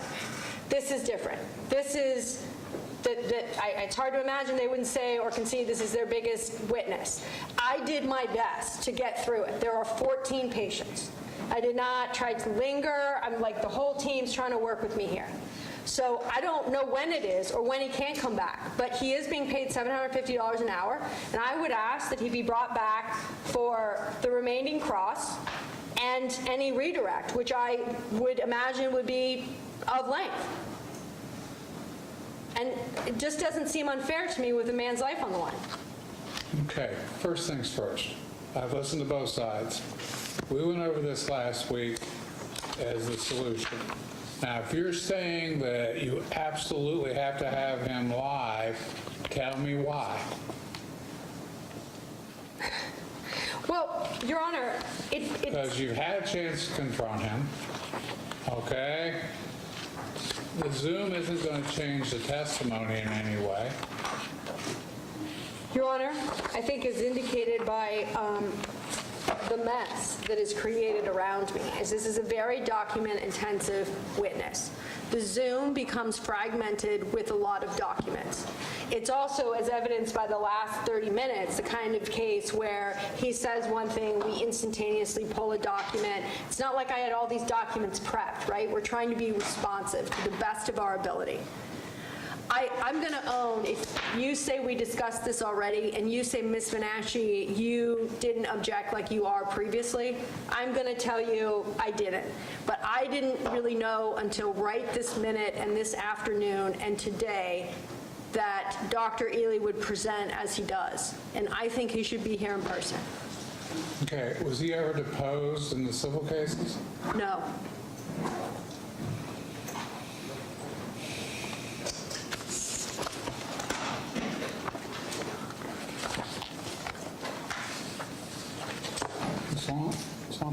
Ms. Sawyer? Again, Your Honor, this was specifically addressed last week. I named Dr. Ely as the witness that would be done. They agreed we could do it one day live and then finish up with Zoom. Dr. Hagris, we all both introduced a ton of exhibits with him via Zoom, and it went fairly smoothly. I don't see any difference here with Dr. Ely. And again, this was addressed up front. And we had agreed previously that any witness who wanted to testify via Zoom due to the conditions and everything else would be acceptable. We brought him in specifically because of what his role is, with the understanding it was one day, and they agreed, as long as they got equal time that the state had, we could finish up on Zoom. Anything else? Only because we're allowed to speak one at a time. Mr. Bias handled this issue with the court when it was first addressed, and I believe that his objection was that as long as we were live, if they were on Zoom for redirect, we had no issue with that. I just want to say again, I clearly sped up towards the end, and I did so, and I'm putting this on record. It's not a good look optically in front of the jury with me rushing through patients. It's not, but I wanted to do as much as I could in person. I'm just telling you, Your Honor, let's just do this right and do it best practice. I don't care when he comes back. We're going to be here for 8 weeks. Your Honor, for the record, we addressed this twice. Once with Ms. Menashe, where she said it was acceptable, and one with Mr. Bias, where he said the same.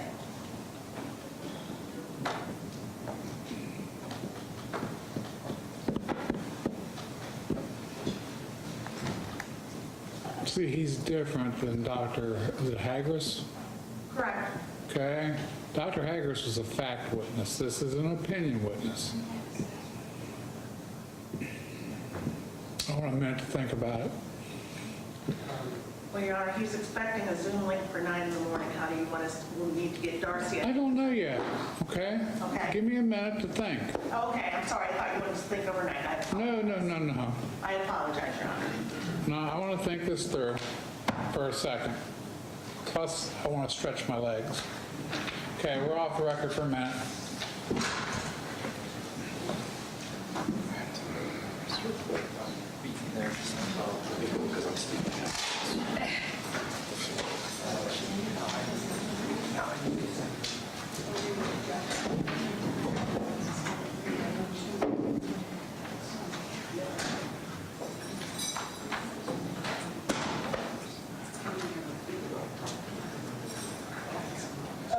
Jaime? Yeah, I see one blue sticker over here as well on the floor.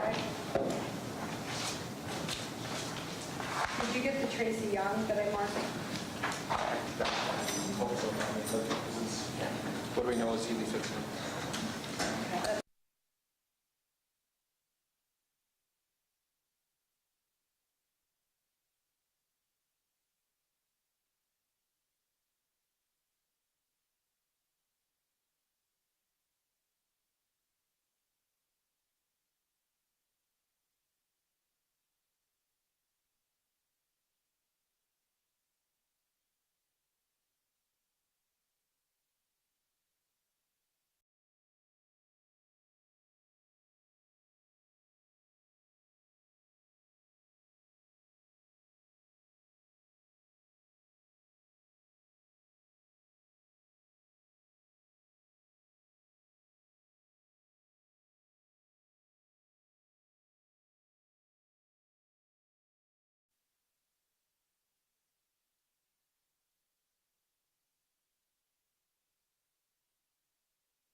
you come forward and take Mr. Zion's seat so I don't have to look across the room?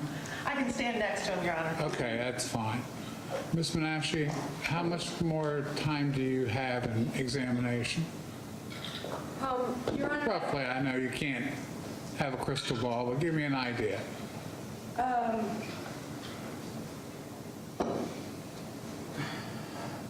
I'd say an hour to an hour and a half. I would try to be an hour. And you have to ask her about the remaining 2. Yes. Anything else? Yes. But I don't think I need to. You don't have to give me a foreshadowing. Yes. I can only imagine, if it were me, that what I would be asking, but that's beside the point. Yes, I haven't yet gone through my notes and circled back about other things that he said that were not either patient-specific or in line with my intro comments about his articles and his accuracy, et cetera. So yes. And I also don't want anyone to say that I've held myself to an hour. So I just want to say that as well. In my mix, I'm guessing it's another day on the stand between the 2. Your Honor, it'll depend on the rest of her cross, because right now I don't have much more than maybe an hour on redirect, if that. Okay. Were there durable power of attorneys and living wills in the medical records? In a few of them, I believe there are, Your Honor. I don't know about every single one of them. Diane, do you recall? I don't remember them all. Actually, power of attorneys in the medical records, I don't think in all, but in some. Some, yeah. Some were there? Because you alluded to it twice. Oh, Yeah, there are a few of them there are definitely in definitely a there. few. Okay, but you call them power of attorneys. I'm sorry? They're durable power of attorneys. Oh, Sorry. Difference, they're a different thing under the statute. okay. Okay. Well, that just added an hour and 2 minutes to clear that up.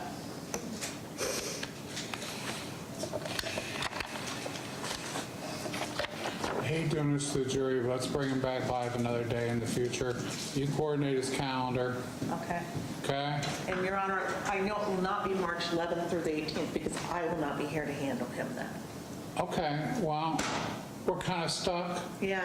okay? I mean, I understand the fluidity, I understand the situation, okay? He's a very important witness. I think live in the courtroom is important. So I'm going to agree with the defense on this one. You can tell him that I changed my mind. I don't care. But in all fairness, they've watched him live the whole time. I think it's also important they see him live during your redirect. Your Honor, So- again, I just note our objection because this was addressed twice in advance. So I appreciate what you're saying, though. Thank you. I understand trials are fluid, okay? They ebb and flow, okay? So we're going to go with that. Okay, So have a new witness on tomorrow morning, absolutely. And I will give him a call and let him know what's going on. okay? And, we'll try to adapt to him. If we can only fit him in on a Friday, we'll give up one of our Fridays to get him done. Let me call, he probably, But tell him it's not Yep. my preference, sure, absolutely. okay? I will call and let him know not to expect Zoom tomorrow, and I'll work with him once he gets back in his office to figure out a day. Okay. Anything else for the record? Yes, Judge. I apologize. I realize it's late in the hour, but I feel I have to bring this to the court's attention. During the cross-examination of Dr. Ely, at the point when we were discussing the patient, Bonnie Austin, Ms. Menashe was going through an exchange with Dr. Ely in reference to Dr. Brady. At that time, the prosecutor, Mr. Zion, decided it was prudent to mention and say out loud to Ms. Menashe while she was cross-examining Dr. Ely that Dr. Brady is going to testify. We can just simply ask him. He did do that. This is the second incident that we've had where prosecutors are blurting out from counsel table extrajudicial statements that are highly improper because they are clearly being heard by the jury. In essence, his comment basically is don't listen to this line of questioning because Dr. Brady's going to testify. Yesterday, or the day before, I'm sorry, or the previous incident number one, it was the defense lawyer is wrong, therefore you don't trust him. I don't think the court's admonition to the prosecution was, I guess, a deterrent enough to prevent this incident from happening. Aside from it being highly improper, this is William Husel's only jury in his day in court. He deserves a trial where prosecutors are not engaging in this type of behavior where they're making statements of their either their opinions or what their interpretation of the evidence is. It is highly improper, and I think it warrants at this time a much clearer admonition by the court, not only to the prosecution, but to this jury, that they are not to be listening to what the prosecutors say at counsel table. I recall your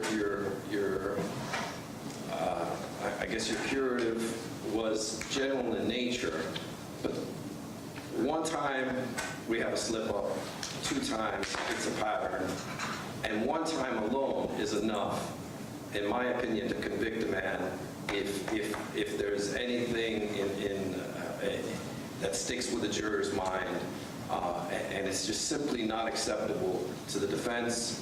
I don't know where that type of conduct is acceptable, but I certainly don't think it's acceptable in this court, and I would ask that the court address the matter a little bit more stringently this time around. Okay, well, if we're going to go down this line, what's your empirical evidence that you're prejudiced? I'm sorry? What's your empirical evidence? What are you basing? You saying you're prejudiced? The prejudice is that the prosecutor is in essence saying, don't listen to this line of questioning because Dr. Brady is going to take the stand and you can simply ask him. Now, his comment, of course I'm extrapolating on that on what he said, but his comment was, Dr. Brady is going to testify, we can simply just ask him. That's in essence what he is saying when he makes a statement like that. Now, if that's his personal belief, that's fine. He's more than entitled to keep that. Or you're upset because he doesn't want them to listen to him because the doctor's coming on. Correct. Their witness. No. Ms. Menashe's questioning to this witness. Well, I think everybody knows that Ms. Menashe knows how to ask questions. Okay? So, okay. Shazan. Yeah, Judge, the mistake was your rule about the person that has the witness makes the objection. If that had been my witness, I would have stood up when she solicited hearsay about what Dr. Brady saw or knew. I would have said, objection, Your Honor. We can hear from Dr. Brady to come in. This is hearsay. Like I would with any other objection. And then if we needed to approach to talk about it further, we would have. That was my mistake because it should have been Ms. Sawyer's objection. So I apologize for that. And so that was a mistake to say objection. And that's how that's practicing in front of you. Objection, you state the reason for it. And that would have been the objection. So I don't think there was anything inappropriate other than it wasn't my turn to make objections. So I would also reiterate what the court says. I mean, it gets heated over here. I mean, they get heated over here too. If we're going to put things on the record, and you've made note of this too, Judge, in previous things, the noises and I'm not trying to impute anything on the defense, but when he was talking about, things happening in a night, I mean, I get it. It's an emotional thing and things blurt out, but it's nothing that warrants any type of sanction or any type of anything to the jury. I mean, the jury knows what's going on here. So that's just for the record from the state's point of view. Thank you. Mr. Baez. I just simply, again, I guess Mr. Zion's retort to my statement is that he would have exercised a speaking objection and given some commentary as to why he thought that line of questioning was improper on Ms. Menashe questioning a witness about what the medical records say. So in essence, don't pay attention to these medical records. Dr. Brady is going to come in and testify. Again, I don't see how it's completely improper. If the prosecutors have a specific incident that they want to bring up, they're free to do so. But we're not sitting 3 feet away from the jury in this case. They are. And if they're going to sit that close to the jury, they need to control themselves.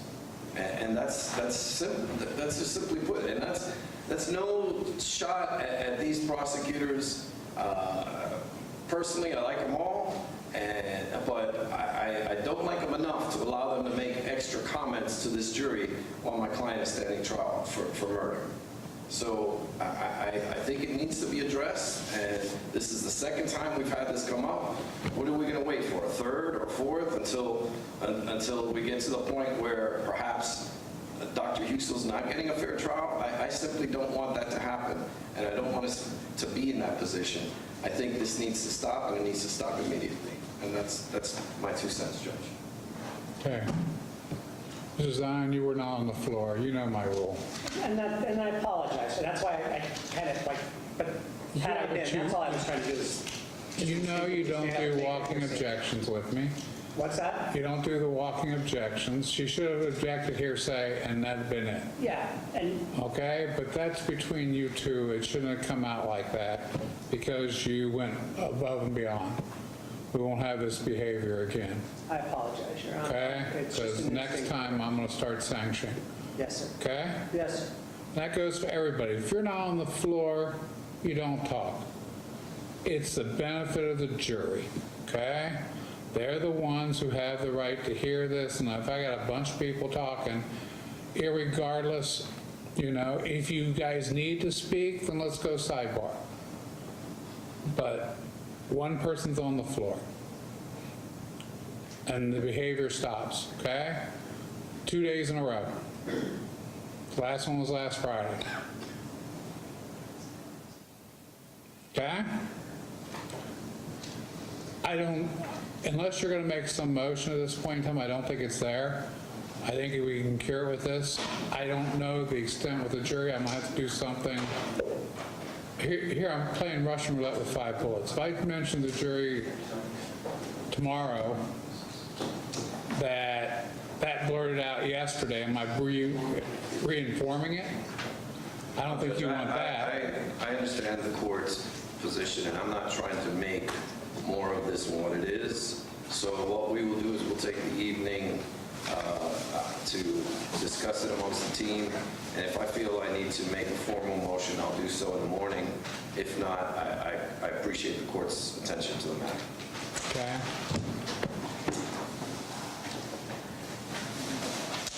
Anything else? Nothing further from the defense. Ms. Sawyer? Nothing on behalf of the state, Your Honor. Okay, have a good evening, 9 o'clock promptly. We'll start. Don't roll in here at 5 till.